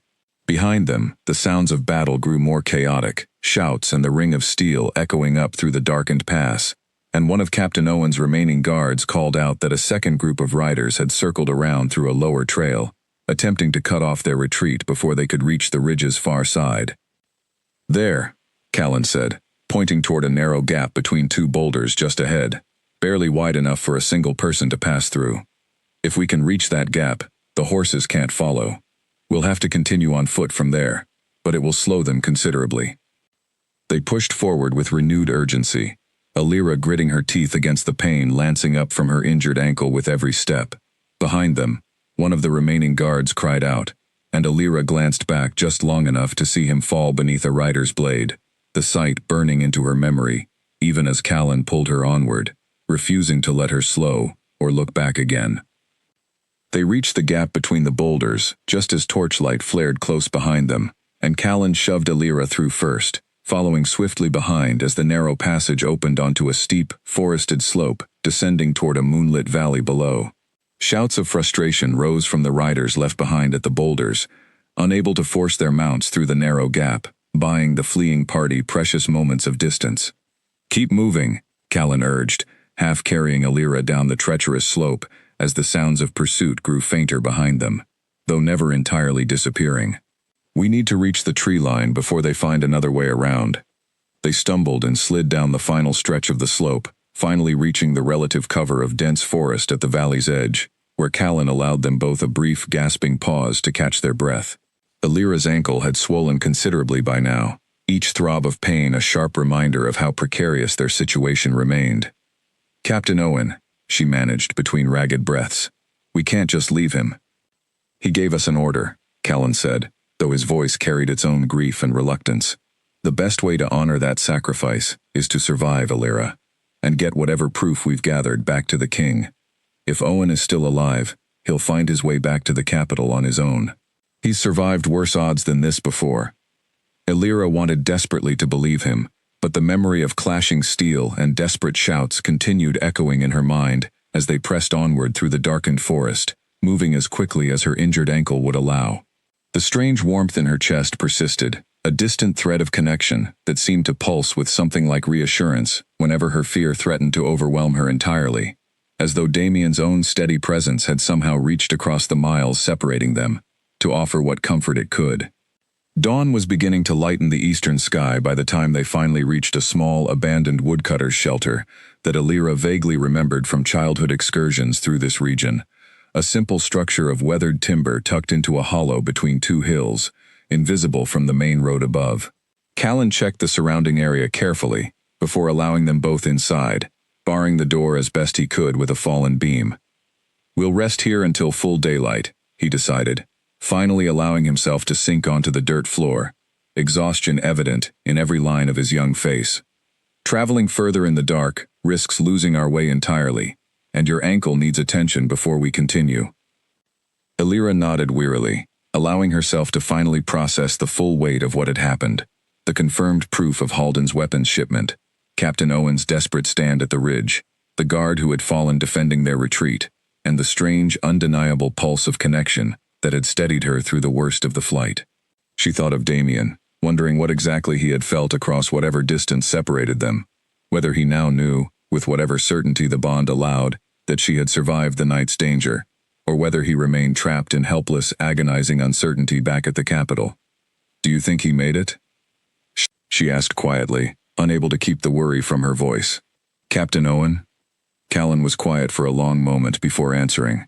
"I think if anyone could survive holding that ridge alone, it's him." He's led the Royal Guard for over a decade, survived border skirmishes, and worse. I choose to believe he'll find his way back to us, one way or another." It was a fragile hope, but Alira held on to it as exhaustion finally began overtaking her, the adrenaline of their desperate flight draining away and leaving only bone-deep weariness in its wake. Callan kept first watch by the shelter's single narrow window, and despite everything, despite the danger still likely searching for them somewhere in the hills above, Alira found herself drifting into an uneasy, dream-haunted sleep, the strange warmth of the bond still glowing faintly in her chest, like a distant, steady flame, refusing to be extinguished. Sunlight streamed through the gaps in the woodcutter's shelter when Alira finally woke, disoriented and stiff, her ankle throbbing with a dull, persistent ache. Callan sat near the narrow window, alert despite the exhaustion still evident in his posture, his sword resting across his knees. "You should rest more," she said, sitting up carefully. "I've had enough. We need to move soon. I want to reach a safer position before nightfall, somewhere we can signal for help, or find a trustworthy contact who can get word back to the capital, faster than we can travel on foot." He glanced toward her injured ankle, with obvious concern. "Can you walk?" "I'll manage," Alira said, though the wince that crossed her face as she tested her weight betrayed the truth of her discomfort. They set out shortly after, moving cautiously through the forest, avoiding the main road entirely in favor of narrower game trails that wound through the hills. Alira recognized the terrain gradually shifting into land she knew intimately from childhood, and by midday, she realized with a start that they had drawn remarkably close to the edge of her family's estate. "There," she said, pointing toward a distant cluster of buildings visible through a break in the trees. "That's my father's land. If we can reach the estate safely, Nora, our cook, she would help us. I'm certain of it. She has connections throughout the village, and she's the only person there I trust completely." "What about the rest of your family?" Callan asked carefully. "Your father, your stepmother? Could we seek their help directly, given the king's earlier correspondence, informing them of your royal service?" Alira considered the question, weighing years of accumulated disappointment against the current desperation of their situation. "My father might help, if only to protect his own standing with the crown, but I wouldn't trust that help to remain quiet or careful. He's never been skilled at subtlety, and my stepmother would likely see any involvement as an opportunity to extract some advantage for herself or my sisters. Nora is safer. She keeps confidences, and she knows this land and its people better than anyone." Callan considered the suggestion carefully. It's a risk, approaching a location that could easily be watched if Haldan's forces suspect we might seek help nearby. "But if this Nora is as trustworthy as you say, and if the estate offers shelter and a faster route to alert the capital, it may be worth that risk." They approached the estate cautiously, as afternoon shadows lengthened across the familiar grounds, Alira's heart pounding with a complicated mixture of dread and nostalgia as the house of her childhood came into full view. She led Callan around toward the kitchen entrance, the same door she had slipped through countless times over the years, and knocked softly, praying that Nora, rather than Miriam or one of her stepsisters, would answer. The door opened to reveal Nora's familiar, weathered face, which shifted from cautious wariness to stunned disbelief within the span of a single heartbeat. "Alira? Sweet mercy, child, what happened to you? Look at the state of you. And who is this?" "Please, Nora, we need help," Alira said quickly, glancing anxiously over her shoulder at the empty yard behind them. "We're in danger, and we need somewhere safe to rest, and a way to send urgent word to the royal palace." Nora did not hesitate, pulling them both quickly inside and bolting the door behind them. Come, into the pantry, quickly, before anyone else sees you. Your father and that woman are entertaining guests in the main hall this evening. They won't think to look for you in the kitchens." She settled them into the small, cramped pantry, where Alira had once slept for so many years, examining Alira's swollen ankle with practiced hands, while Callan kept watch near the door. "This needs proper binding. And rest, though I doubt either of you have much time to spare for either, given the look on your faces. We were scouting a weapons shipment tied to House Haldan," Alira explained quietly, keeping her voice low enough that it would not carry beyond the pantry walls. "We were discovered, and Captain Owen of the Royal Guard stayed behind to hold off pursuers while we escaped. We need to get word back to the king as quickly as possible about what we witnessed. Nora's weathered face paled at the mention of House Halden. There have been strange riders passing through the village these past 2 days, Elira. Rough-looking men, asking careful questions about travelers moving through the southern pass. I didn't think much of it at the time, but now, hearing this, I fear they may already be searching this very area for you. The implication sent a fresh chill through Elira's chest. If Halden's men were already combing the village and surrounding estates, their presence at her family's home placed not only themselves but everyone within these walls at considerable risk. We can't stay here long, Callan said grimly, echoing her own fear. If they're searching this closely, they'll eventually think to check your family's estate directly, given Elira's known connection to this land. There's a messenger boy in the village, young Tomas, who's made the journey to the capital before delivering urgent correspondence for your father, Nora said, already moving toward a small writing desk tucked into the corner of the pantry, used for tallying kitchen supplies. He knows the fastest routes and can travel considerably lighter and faster than either of you in your current condition. I can send for him within the hour if you're willing to trust the message to his hands. We don't have many better options, Callan admitted. Elira's ankle won't allow for swift travel, and I won't leave her here alone while I attempt the journey myself. Elira quickly penned a brief but urgent message, detailing what they had witnessed on the southern pass, the confirmed weapons shipment, Captain Owen's fate left uncertain, and their current location seeking refuge at the Voss estate. She sealed it carefully and handed it to Nora, who promised to have it dispatched with Tomas before the hour was through. As Nora hurried off to arrange the messenger, the pantry door creaked open unexpectedly, and Elira's heart lurched painfully as Colette's familiar, sharp-featured face appeared in the gap, her eyes widening with a complicated mixture of shock and something Elira could not immediately identify. Elira? What in the world are you doing hiding in the pantry, and who is this man with you? Colette's gaze swept over Callan's traveling clothes, and the sword resting at his hip, calculation visibly sharpening behind her surprise. Are you in trouble? Is this connected to whatever royal business father received that strange letter about weeks ago? Colette, please, Elira said urgently. You cannot tell anyone we're here. Not father, not Miriam, not the guests. Our lives depend on this remaining secret, at least for the next few hours. Something shifted in Colette's expression, an uncertainty that Elira had rarely, if ever, witnessed from her half-sister before. For a long, tense moment, Colette said nothing, simply studying Elira with an unreadable expression that made the silence stretch almost unbearably. You look different, Colette said finally, her voice quieter than Elira had ever heard it. Not just the clothes, something else. A great deal has happened since I left for the palace delivery, Elira said carefully, unsure whether this rare moment of vulnerability from Colette represented genuine concern or merely calculated curiosity. The whole household received word that you'd been retained for royal business, Colette said.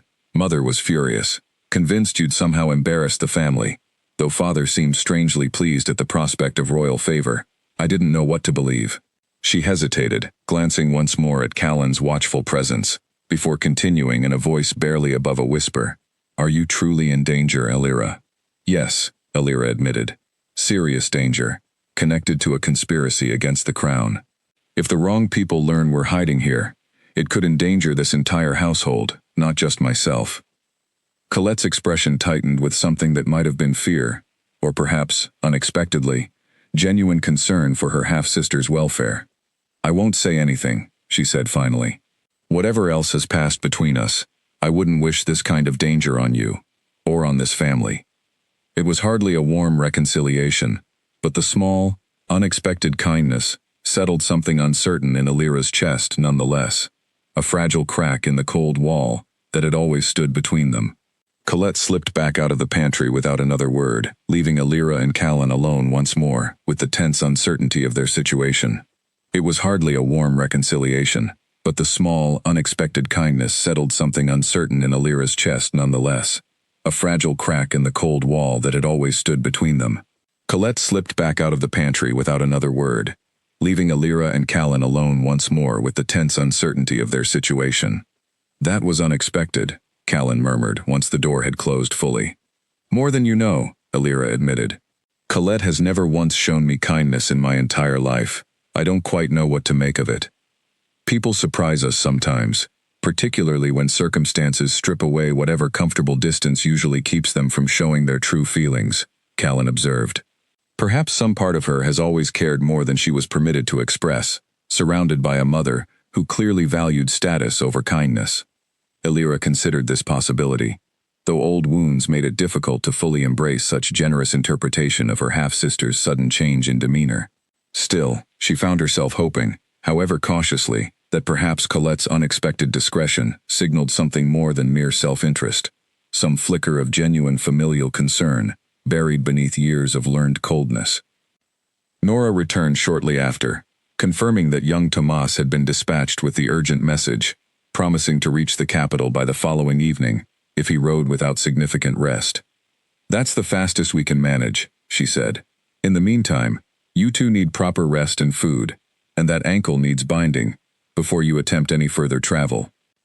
As Nora worked to bandage Elira's swollen ankle with practiced efficiency, using strips of clean cloth and a poultice of herbs gathered from the kitchen garden, Elira found herself studying the familiar kitchen around her, the same worn table where she had eaten countless hurried meals, the same hearth where Nora had baked bread every morning for as long as Elira could remember.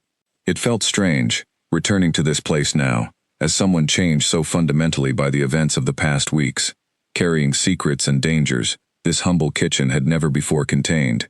"You've grown braver," Nora observed quietly, tying off the final bandage with careful precision. "I always suspected there was more strength in you than this family ever gave you credit for. But seeing you now, carrying yourself with such purpose, despite everything you've clearly endured, it does my heart good, child." "I don't feel particularly brave," Elira admitted, "mostly frightened, if I'm honest." "Bravery was never about the absence of fear," Nora said, settling onto the stool beside her with a tired but warm smile. "It's about continuing forward despite it. You've done exactly that, from what little you've told me, and I imagine there's a great deal more to that story than you've had time to share." Elira managed a faint, grateful smile, grasping Nora's weathered hand for a brief, meaningful moment. "Thank you, Nora, for everything, not just today, but every kindness you've shown me over the years. I don't think I ever properly told you how much that meant to me." "You never needed to tell me, child. I always knew." Nora squeezed her hand warmly, before rising to check on the evening meal still requiring attention, leaving Elira to rest as best she could in the small, familiar pantry, while Callan kept careful watch through the narrow window, overlooking the darkening yard beyond. As night fell fully over the estate, the sounds of her father's dinner party drifting faintly from the main hall, distant laughter, and clinking glasses belonging to a world Elira no longer felt any true connection to, she allowed herself a moment of quiet reflection on how dramatically her life had shifted in such a short span of time.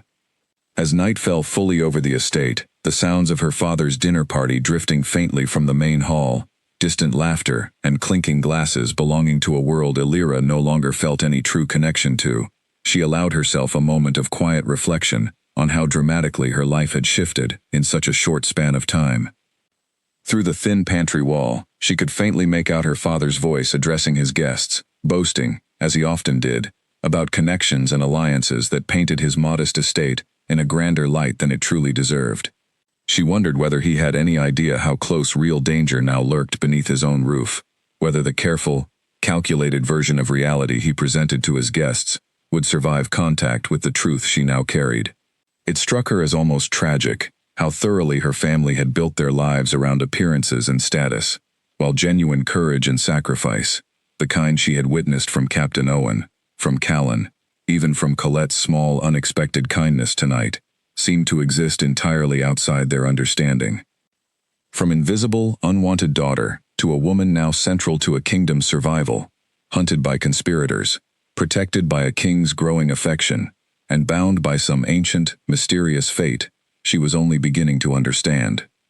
She thought of Damien, wondering again what he had felt through their strange connection during the chaos of their escape, hoping desperately that whatever distant sensation had reached him carried enough reassurance to ease his worry, at least until proper word could reach the capital confirming her safety. The strange warmth in her chest had settled into something steadier now, a quiet, Constant presence, she was slowly learning to recognize as uniquely his, as though some part of him remained with her, even across the considerable distance separating them.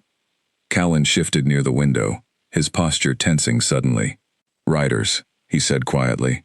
"3 of them, approaching from the main road, moving with purpose, rather than casual travel." Alira's heart lurched painfully, as she struggled to her feet, despite her bandaged ankle, peering carefully through the narrow gap beside Callan, to confirm his warning. 3 mounted figures were indeed approaching the estate's main gate, their posture and bearing carrying the same disciplined precision she had witnessed among Halden's escort riders on the southern pass. "They've found us," she whispered, fear tightening around her throat like a physical weight. "Perhaps," Callan said grimly, already reaching for his sword. "Or perhaps they're simply passing through. Either way, we need a plan, and quickly, before we learn the answer the hard way." Nora appeared in the pantry doorway moments later, having noticed the commotion from the kitchen window herself, her weathered face tight with alarm. "There's a cellar beneath the smokehouse out back," she whispered urgently. "Hardly anyone remembers it exists anymore, not even your father. It was used for storing salted meats generations ago, before the newer smokehouse was built closer to the kitchen. You could hide there until we determine whether these riders pose genuine danger or merely idle curiosity." "Show us," Callan said, already helping Alira to her feet despite her protesting ankle. Nora led them swiftly through the darkened kitchen garden, moving with the practiced quiet of someone who had spent decades navigating this estate, long after the household had retired for the evening. The old smokehouse stood at the property's edge, weathered and mostly forgotten, its heavy door groaning softly as Nora pulled it open to reveal a narrow set of stone steps, descending into musty darkness below. "I'll return once I've learned what those riders want," Nora promised, pressing a small lantern into Alira's hands, along with a flint for lighting it once they were safely concealed below. "Stay hidden, and stay quiet, whatever you hear from above."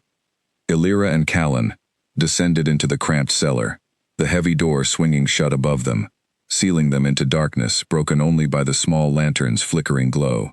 Somewhere above, faintly audible through the thick stone and timber separating them from the yard, the sound of approaching hoofbeats grew steadily louder, and Alira held her breath, praying desperately that whatever danger those riders represented would pass them by unnoticed. The wait in the cramped darkness felt endless, every distant sound above amplified by fear into something far more sinister than it likely was. Alira pressed close to Callan in the confined space, her heart pounding so loudly she feared it might somehow betray their hiding place. The lantern's small flame cast flickering shadows across the old stone walls, illuminating rusted hooks that had once held salted meats generations ago, remnants of a simpler purpose, long since abandoned by a household more concerned with appearances than practical necessity. "Your family's estate," Callan whispered during the tense wait, perhaps seeking to distract them both from the danger lurking above. "It's larger than I expected, given how you've described your circumstances there." "Size never guaranteed warmth," Alira murmured back. "My father built this estate on borrowed prestige and careful marriages, but he never quite managed to fill it with anything resembling genuine affection. I used to wonder, as a child, whether a house could somehow absorb the coldness of the people living within it, whether these very walls had grown accustomed to holding grudges and disappointment rather than laughter." Callan considered this quietly. Some places do carry the weight of what's happened within them. I've felt it myself, walking through certain corridors of the palace where past tragedies linger, whether real or merely imagined by those sensitive enough to notice.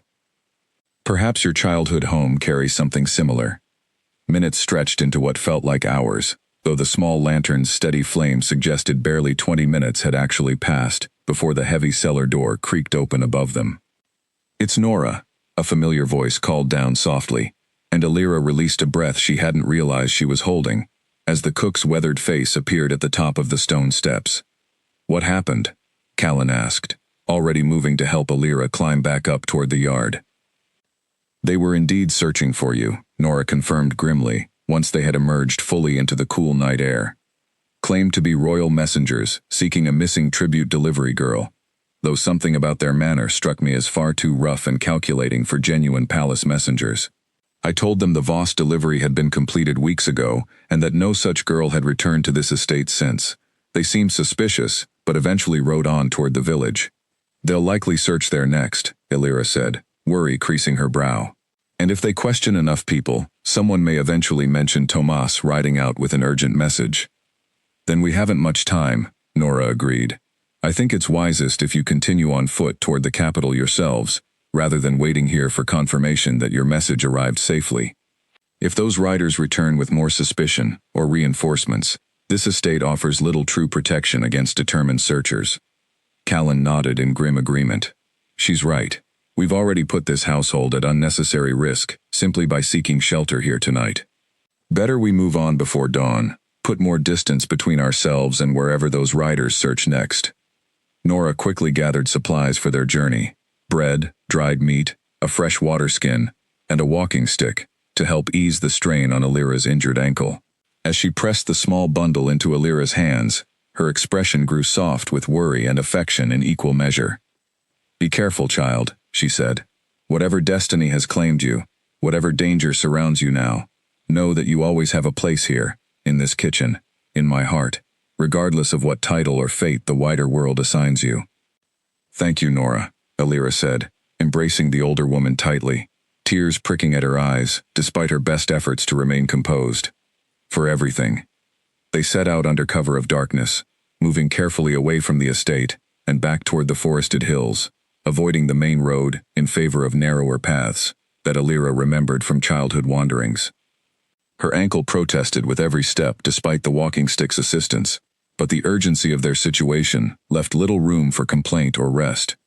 As they walked, Callan kept up a quiet, steady conversation, partly to distract Illyra from her pain, partly, she suspected, because the silence of the dark forest pressed uncomfortably close otherwise. He spoke of his own family, a modest household in a village not far from the capital, a mother who still worried over him despite his years of service in the Royal Guard, a younger sister who dreamed of someday joining the Guard herself despite the rarity of such positions for women in their region. She sounds determined, Illyra said, grateful for the distraction from her throbbing ankle and the ever-present fear of pursuit. More stubborn than determined, most days, Callan said, with a faint, fond smile audible in his voice even through the darkness. But she reminds me somewhat of you, honestly, refusing to accept the limits others try to place on her, even when the odds seem stacked heavily against succeeding. The comparison warmed something in Illyra's chest, despite the exhaustion weighing on her. She had spent so much of her life believing herself entirely unremarkable, and yet here, in the span of only a few weeks, she had been compared favorably to royalty's closest guard, credited with courage by a captain who had nearly died defending her escape, and now likened to a determined young woman fighting against her own set of unfair limitations. Dawn found them still moving steadily northward, exhaustion weighing heavily on both travelers, when the distant sound of approaching hoofbeats sent them scrambling for cover among a dense thicket bordering the trail. Illyra's heart hammered as the riders drew closer, and through the concealing branches, she caught sight of a familiar face among the approaching group that made relief flood through her entire body. "Captain Owen," she breathed, hardly daring to believe it. The captain, bearing a fresh bandage across his shoulder and considerable evidence of the previous night's battle in his torn, bloodied clothing, rode at the head of a small group that included several additional royal guards Illyra did not recognize, along with, to her immense surprise and joy, Damien himself, mounted on a powerful gray warhorse, his expression tight with barely contained worry, that transformed instantly into overwhelming relief the moment his eyes found her emerging from the thicket. He was off his horse before it had fully stopped, closing the distance between them in swift, urgent strides, and Illyra found herself pulled into his arms with a fierce, desperate embrace that spoke more clearly than any words could have managed of the fear he had carried since her departure. "You're safe," he murmured against her hair, his voice rough with emotion. "I felt something, some distant echo of fear and danger, through whatever connects us, and I could not simply remain at the capital waiting for word. I rode out with Owen's returning men the moment they reached the palace with news of the ambush. Captain Owen survived," Illyra said, pulling back slightly to look up at him, relief and joy tangling together in her chest. "I feared the worst when we were forced to leave him behind. It takes more than a handful of Halden's mercenaries to finish me, Captain Owen said gruffly, though the exhaustion and pain evident in his posture suggested the battle had cost him dearly nonetheless. I managed to hold the ridge long enough to discourage further pursuit, then made my way back toward the capital under cover of the following night, arriving just as dawn broke this morning. We received Tomas's message shortly before Owen's own arrival, Damien explained, still holding Alira close, as though reluctant to release her even now that her safety was confirmed. Between his account and Owen's first-hand testimony, we now possess more than enough proof to bring before the Allied territories. Garrick has already begun drafting formal correspondence, and I rode south immediately with reinforcements once I understood the scope of danger you had encountered. The weapons shipment, Alira said. We witnessed it firsthand. Crates of military-grade weapons moving south under cover of forged trade documentation. There's no mistaking what House Halden intends. Then between your testimony and Owen's, along with whatever additional evidence we gather from the compromised kitchen servant's confession, we have sufficient grounds to formally accuse Halden before the full Council of Allied Territories, Damien said, his expression hardening with grim determination. This ends now, Alira. No more quiet conspiracy. No more hidden poisonings.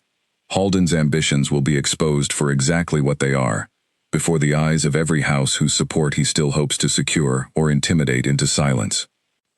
They traveled together back toward the capital, the combined party now considerably larger and better protected, Alira riding alongside Damien, while Callan and Captain Owen discussed the details of the previous night's confrontation with the other guards. Despite the lingering danger and exhaustion, Alira felt a profound sense of relief settling over her, the weight of uncertainty finally beginning to lift, now that proof had been gathered and reinforcements secured. I felt you, Damien said quietly, at one point during their journey, his gray eyes carrying a depth of emotion she had not seen from him before. During the ambush, I felt your fear as though it were my own, a physical ache in my chest that nearly drove me to madness with worry. Master Aldrich's theories about the bond, I understand now in ways mere scholarly text could never have conveyed. I felt something too, Alira admitted. A warmth steadying me through the worst of it, I think, without fully understanding how. Some part of you reached me even across that distance. The bond grows stronger, Damien said softly. Faster, perhaps, than even Aldrich anticipated, forged through genuine danger and shared trust rather than mere proximity alone. They arrived back at the palace 2 days later to find the entire court alive with anxious anticipation, word of the confirmed conspiracy having spread swiftly among the nobility, despite Garrick's careful efforts at discretion. Priya greeted Alira's return with tearful relief, embracing her tightly the moment she stepped through the palace gates, despite the dirt and exhaustion still clinging to her traveling clothes. We heard rumors of an ambush, and no one could tell us for certain whether you'd survived, Priya said, pulling back to examine Alira's bandaged ankle with obvious concern. I've never been so relieved to see anyone in my entire life.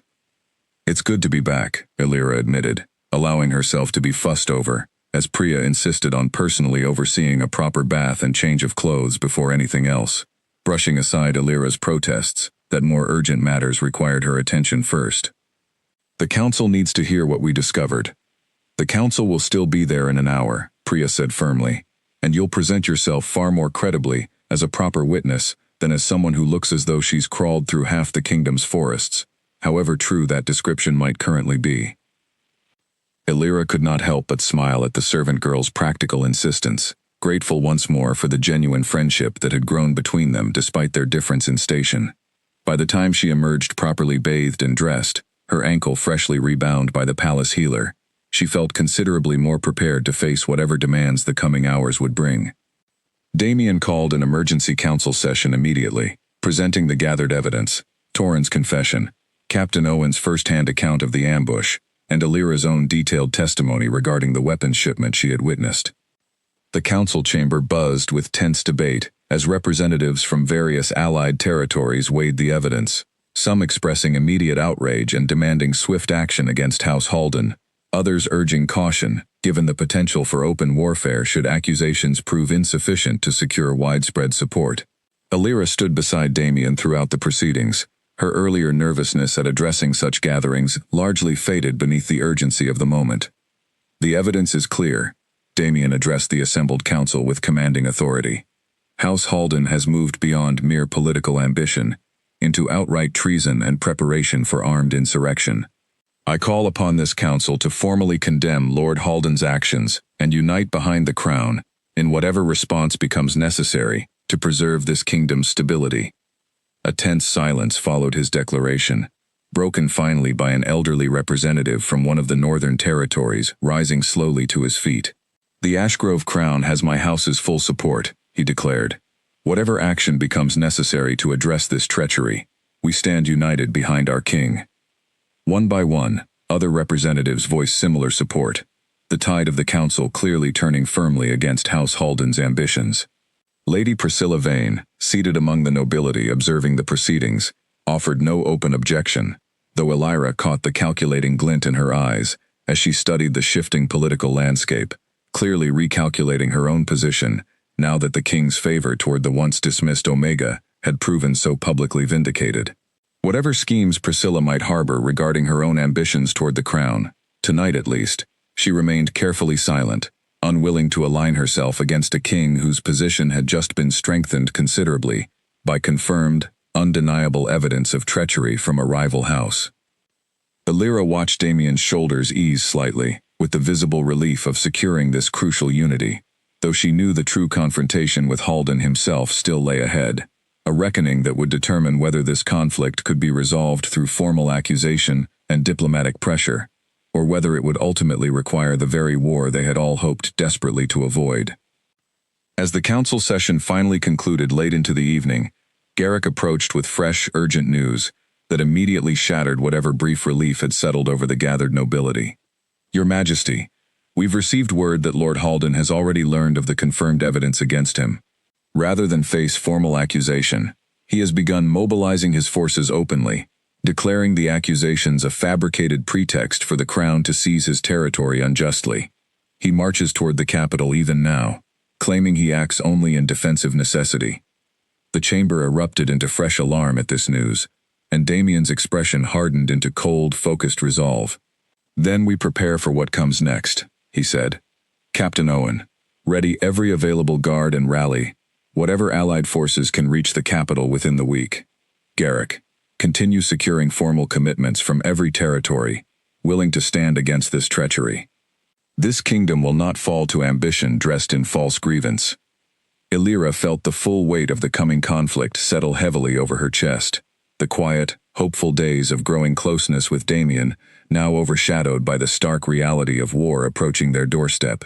She thought of Nora, of the village she had passed through, of countless ordinary families whose lives now hung in the balance of decisions made by ambitious lords and desperate kings.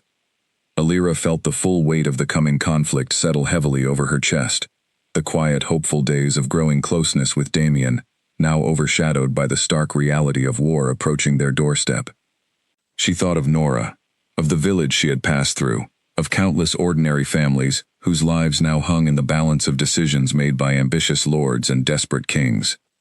Master Aldrich approached her quietly, as the council chamber slowly emptied, his weathered face carrying its usual thoughtful concern.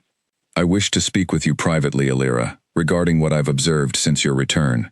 The bond between yourself and the king appears to have strengthened considerably during your time apart, exactly as the old texts predicted might occur under conditions of genuine danger and separation." "What does that mean for what comes next?" Elira asked. "It means, I believe, that your presence near Damien during the coming conflict may prove more valuable than any of us initially anticipated," Aldrich said carefully. "Should he face injury in battle, your bond may allow you to sense that danger, perhaps even provide some measure of protection or healing, much as it did that first night in the palace hall. I would strongly recommend you remain close to him throughout whatever confrontation with Halden ultimately unfolds, rather than being kept safely distant, as royal protocol might otherwise suggest."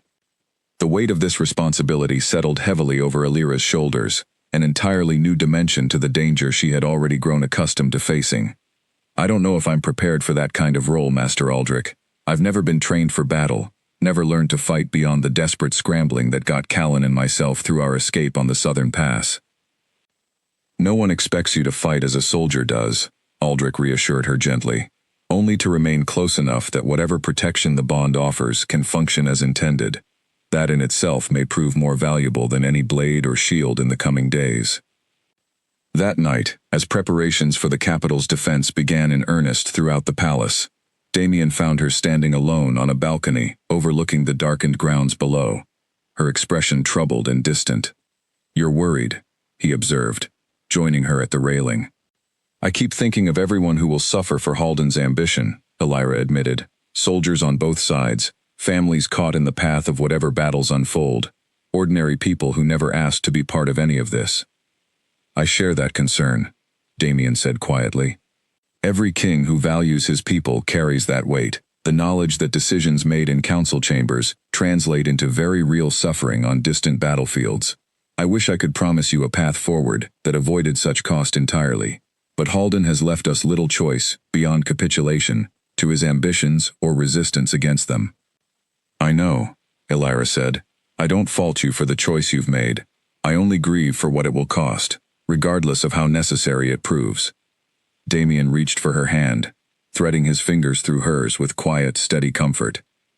"Whatever comes in the days ahead, know that your courage, your sacrifice in gathering that crucial evidence, has already saved countless lives that might otherwise have been lost to a war, fought with far less warning and preparation. Because of what you and Owen accomplished on that southern pass, we face Haldan's ambition, with allies secured and defenses readied, rather than caught entirely by surprise." Elira leaned into his side, drawing what comfort she could from his steady presence, as the distant sounds of preparation, hammering, marching boots, the clatter of weapons being distributed, continued throughout the palace grounds below.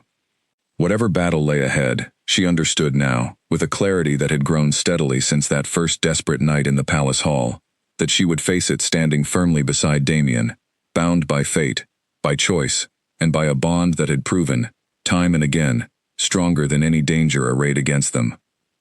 "Master Aldrich spoke with me earlier," she said softly, breaking the comfortable silence that had settled between them.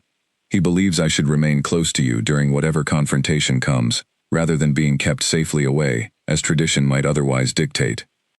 Damien turned to study her carefully, something complicated moving behind his gray eyes.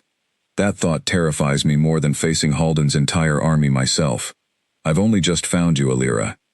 The idea of you standing anywhere near an actual battlefield, exposed to whatever danger and chaos war inevitably brings, sits poorly with every protective instinct I possess. And yet you know Aldrich may be right," Elira said gently. "That whatever protection this bond offers could prove crucial, perhaps even life-saving, should the worst happen during the fighting ahead." Damien was quiet for a long moment, his jaw tight with the visible struggle between fear for her safety and pragmatic understanding of what their unusual bond might offer in the coming conflict. "I won't pretend the decision comes easily," he said finally, "but I trust your judgment, and I trust the courage you've already demonstrated, far beyond what most would expect from someone facing their very first true crisis. If you choose to remain close during the fighting, I won't stand in your way, though I'll spend every moment fighting twice as hard to ensure neither of us needs to test the bond's limits more than absolutely necessary." "That seems a fair compromise," Elira said, managing a small, weary smile, despite the gravity of their conversation. They remained together on the balcony for a while longer, watching the distant torchlight of preparation continue across the palace grounds, each finding quiet strength in the other's presence, as the looming shadow of war drew steadily closer, with each passing hour. Word arrived at dawn that Lord Haldan's forces had crossed into Ashgrove territory, their numbers greater than initial estimates suggested, their approach swift and confident, betraying a man who believed himself already assured of victory. Damien met the news with cold, focused resolve, rallying the assembled defenders of the capital, alongside the allied forces that had arrived over the preceding days, from territories throughout the kingdom, united now against a common threat to their collective stability. Elira stood among the gathered commanders as final strategies were discussed, her earlier uncertainty about her role in the coming conflict settling into quiet, determined purpose. She would remain near Damien throughout the confrontation, close enough for whatever protective bond existed between them to function should the worst occur, though Captain Owen, fully recovered enough to lead a contingent of his own despite his lingering injuries, had personally overseen basic defensive training for her during the final days of preparation, ensuring she carried at least some capability to protect herself should circumstances demand it. The two armies met on a wide plain several miles outside the capital, Halden's forces arrayed in disciplined formation against the combined strength of Ashgrove's defenders and their allied reinforcements. Alira watched from a protected position near the rear lines, her heart pounding as the battle began in earnest, the clash of steel and the shouts of soldiers filling the morning air with a chaos far more visceral and terrifying than anything the council chamber's strategic discussions had prepared her for.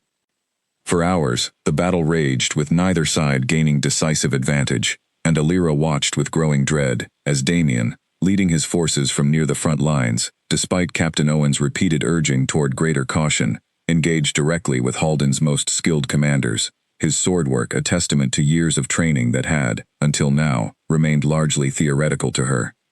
For hours, the battle raged, with neither side gaining decisive advantage, and Alira watched with growing dread as Damien, leading his forces from near the front lines despite Captain Owen's repeated urging toward greater caution, engaged directly with Halden's most skilled commanders, his sword work a testament to years of training that had, until now, remained largely theoretical to her.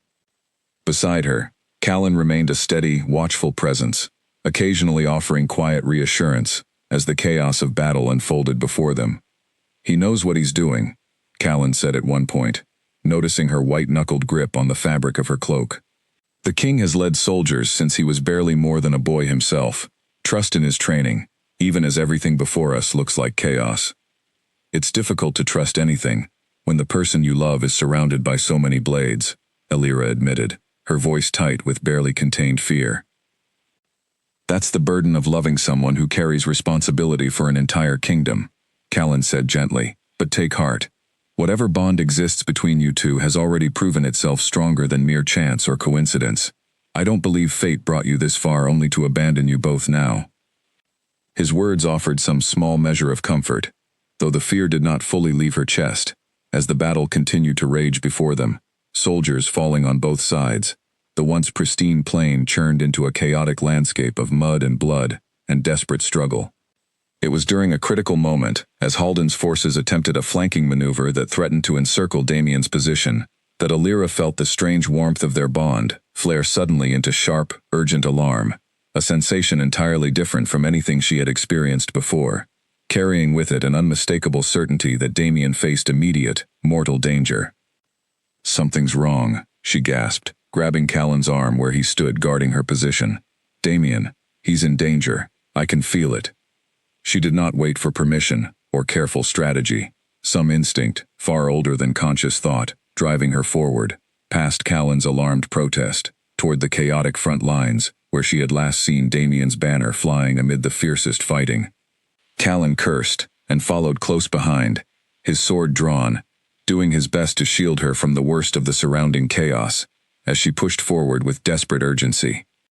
She arrived just in time to see Damien, his sword arm bleeding from a wound sustained moments earlier, facing down two of Halden's soldiers simultaneously, his footing compromised on the blood-slicked ground, a third attacker circling behind him unseen, blade raised for a strike that would prove fatal. "Damien!" Alira screamed, and something in her desperate cry, combined with the sudden surge of protective instinct flooding through their bond, seemed to grant her a burst of unexpected speed and clarity. She reached him just as the third attacker's blade descended, throwing herself against Damien with enough force to shift his position at the last critical moment, the blade grazing his shoulder, rather than finding the fatal mark it had been aimed toward. Damien, startled by her sudden appearance but reacting with the trained instincts of years of combat, spun and dispatched the attacker who had nearly claimed his life, then turned his attention to the two remaining soldiers with renewed, fierce determination, Alira's presence beside him, seeming to grant him a strength and focus that quickly overwhelmed his remaining opponents. "You shouldn't be here," he gasped once the immediate threat had been neutralized, relief and fear, warring visibly across his features as he took in her presence amid the chaos of battle.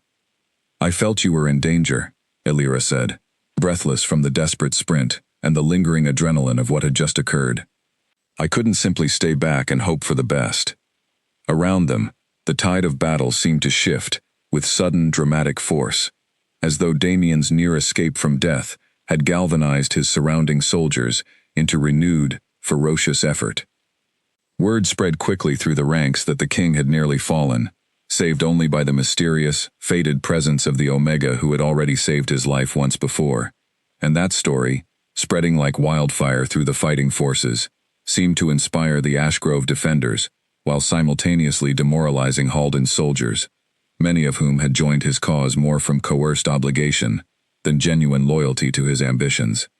Within the hour, Haldan's forces began a chaotic retreat, their formation collapsing under the combined pressure of Ashgrove's defenders and the psychological blow of witnessing their commander's carefully laid plans crumble so decisively. Lord Haldan himself was captured attempting to flee the field, brought before Damien in chains, as the battle's dust finally began to settle across the blood-soaked plain. "You've lost, Haldan," Damien said, standing tall despite his injuries, Alira close beside him, her hand resting protectively near the wound at his shoulder, as though her mere proximity might somehow ease his pain. "Your ambition has cost countless lives today, lives that will weigh on your conscience for whatever remains of your existence." Haldan, defeated and stripped of the confident bearing he had carried throughout his conspiracy, offered no defense, no justification for his treachery, only a bitter, resigned silence that spoke more clearly than any words could have managed of his complete and total defeat. "Take him to the capital," Damien ordered his remaining guards. "He'll face formal judgment before the full council, and whatever punishment the law demands for treason against the crown." As the guards led Haldan away, Alira finally allowed herself to fully process the enormity of what had just occurred. The battle survived, the conspiracy defeated, the man she loved standing alive beside her despite the desperate danger he had faced only minutes before. Her legs suddenly felt unsteady beneath her, adrenaline finally draining away to leave pure, overwhelming exhaustion in its place.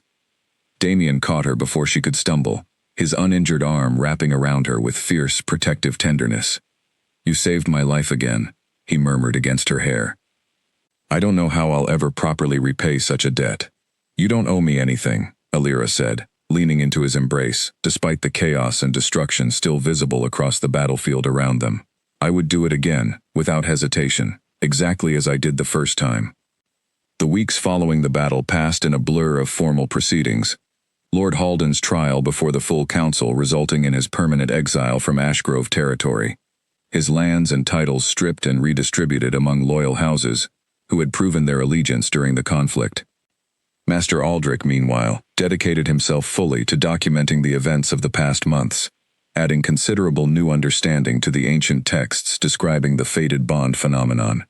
He visited Alira and Damien often during this period, sharing his ongoing discoveries with obvious scholarly delight, noting that the bond between them had grown stronger and more clearly defined than any historical account he had managed to locate, a testament, he suggested, to the genuine depth of trust and affection they had built between them, far beyond whatever ancient magic had first drawn them together in that desperate hall. "It seems," he told them both during one such visit, settling into his usual chair near the study's crackling hearth, "that the strength of a fated bond depends considerably on the choices made by those it connects, rather than existing as some predetermined, unchangeable destiny. You two chose to trust each other, chose to face danger together, rather than allowing fear to drive you apart, and that choice, more than any ancient prophecy, seems to have determined the remarkable strength of what now exists between you."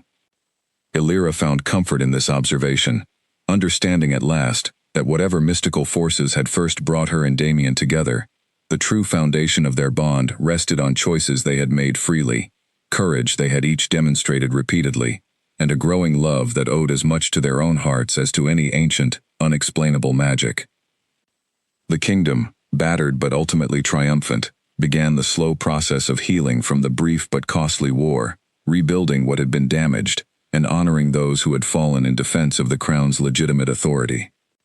Alira found herself increasingly embraced by a court that had once regarded her with suspicion and disdain. Her role in both saving the king's life and helping expose Haldan's treachery, earning genuine respect from nobles who had previously dismissed her as an unremarkable, unwanted Omega from a minor pack. Even Lady Priscilla Vane, whatever private disappointment she carried regarding her own thwarted ambitions toward the crown, offered Alira grudging, if somewhat cool, acknowledgement of her contributions to the kingdom's survival.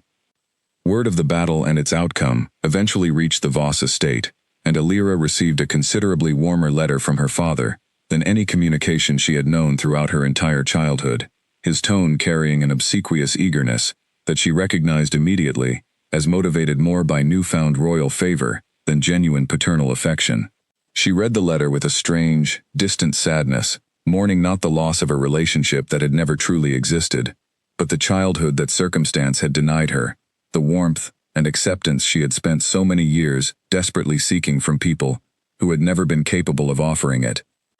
Colette, surprisingly, sent her own separate letter, shorter and less polished than their father's careful diplomatic phrasing, but carrying a genuine warmth that touched Alira deeply. Her half-sister wrote of her own growing discomfort with their mother's coldness, of the courage Alira's transformation had somehow inspired in her own quiet reconsideration of the values she had been raised to embrace. It was not quite reconciliation, not yet, but it represented a small, hopeful beginning that Alira treasured nonetheless. Nora, of course, received a personal visit rather than a mere letter, Alira traveling back to the estate one final time to properly thank the woman who had shown her more genuine kindness throughout her childhood than her entire biological family combined. Damien accompanied her on this visit, insisting on personally expressing his own gratitude to the cook who had sheltered them during their desperate flight, and gesture that left Nora flustered with surprised, tearful pride. As spring finally arrived, bringing with it the first genuine warmth after a long, difficult winter of rebuilding and recovery, the palace prepared for a celebration unlike any the kingdom had witnessed in generations, the formal claiming ceremony that would recognize, before the full court and allied territories, the fated bond between King Damien Ashgrove and the Omega who had saved his life not once, but twice, in service of a kingdom that had very nearly lost everything to ambition and treachery. Alira stood before the gathered court in a gown of deep gold, a color chosen deliberately to represent the light that had first passed between them in that desperate, chaotic hall so many months before. Damien waited for her at the front of the grand ceremonial chamber, his gray eyes carrying an emotion so raw and genuine that it took her breath away even from a distance. As she walked forward, past nobles who had once looked upon her with suspicion and disdain, now watching with genuine warmth and respect, Alira thought of the frightened, overlooked girl who had once slept on a thin mattress in a converted storage room, who had endured cold water thrown across her face each morning, who had believed herself fundamentally unworthy of love or belonging. That girl had not disappeared entirely, her memory and her scars remaining part of who Alira had become, but she had grown into something far stronger, far more valued, than anyone in that cold, distant household had ever imagined possible. "I once believed myself forgotten by the entire world," Alira said quietly, as she reached Damien's side, her voice carrying just far enough for him alone to hear, amid the ceremonial preparations continuing around them. "Despised, unwanted, invisible. I never imagined a single kiss, offered out of desperate instinct rather than any conscious choice, could lead me here, to this moment, standing beside someone who sees my true worth so clearly." "You were never truly forgotten," Damien said softly, taking her hands in his own, "only waiting for the world to finally see what I recognized, the very first moment your presence saved my life. You are extraordinary, Alira, not because of any ancient bond or ceremonial title, but because of the courage and compassion you carried through every hardship life placed before you." As the formal ceremony began, binding them officially before the eyes of the kingdom they had both fought so desperately to protect, Alira felt the last remnants of her old, wounded self settle finally into peace, the forgotten Omega, who had once been despised by everyone, now standing as queen beside the Alpha King she had saved. Her worth no longer measured by the cruel judgments of a family who had never deserved her loyalty, but by the genuine, hard-won respect of a kingdom that had witnessed, firsthand, exactly what courage and compassion could accomplish when given the chance to finally shine. The celebration that followed stretched long into the evening, music and laughter filling the palace grounds in a joy that felt earned rather than merely performed, a kingdom healing from recent wounds while celebrating the union of two people whose fated bond had ultimately proven strong enough to weather every danger arrayed against it. Nora watched from among the honored guests, tears of genuine pride streaming freely down her weathered face, while Priya and Callan danced together nearby, their own quiet friendship having blossomed into something warmer during the long months of crisis and recovery. And at the center of it all, Illyra Voss, once the forgotten, despised omega of a minor pack, now stood as queen of the entire Ashgrove kingdom, her hand clasped firmly in Damien's own, both of them finally free to embrace the future they had fought so hard to secure, together, exactly as fate, and their own courageous choices, had always intended.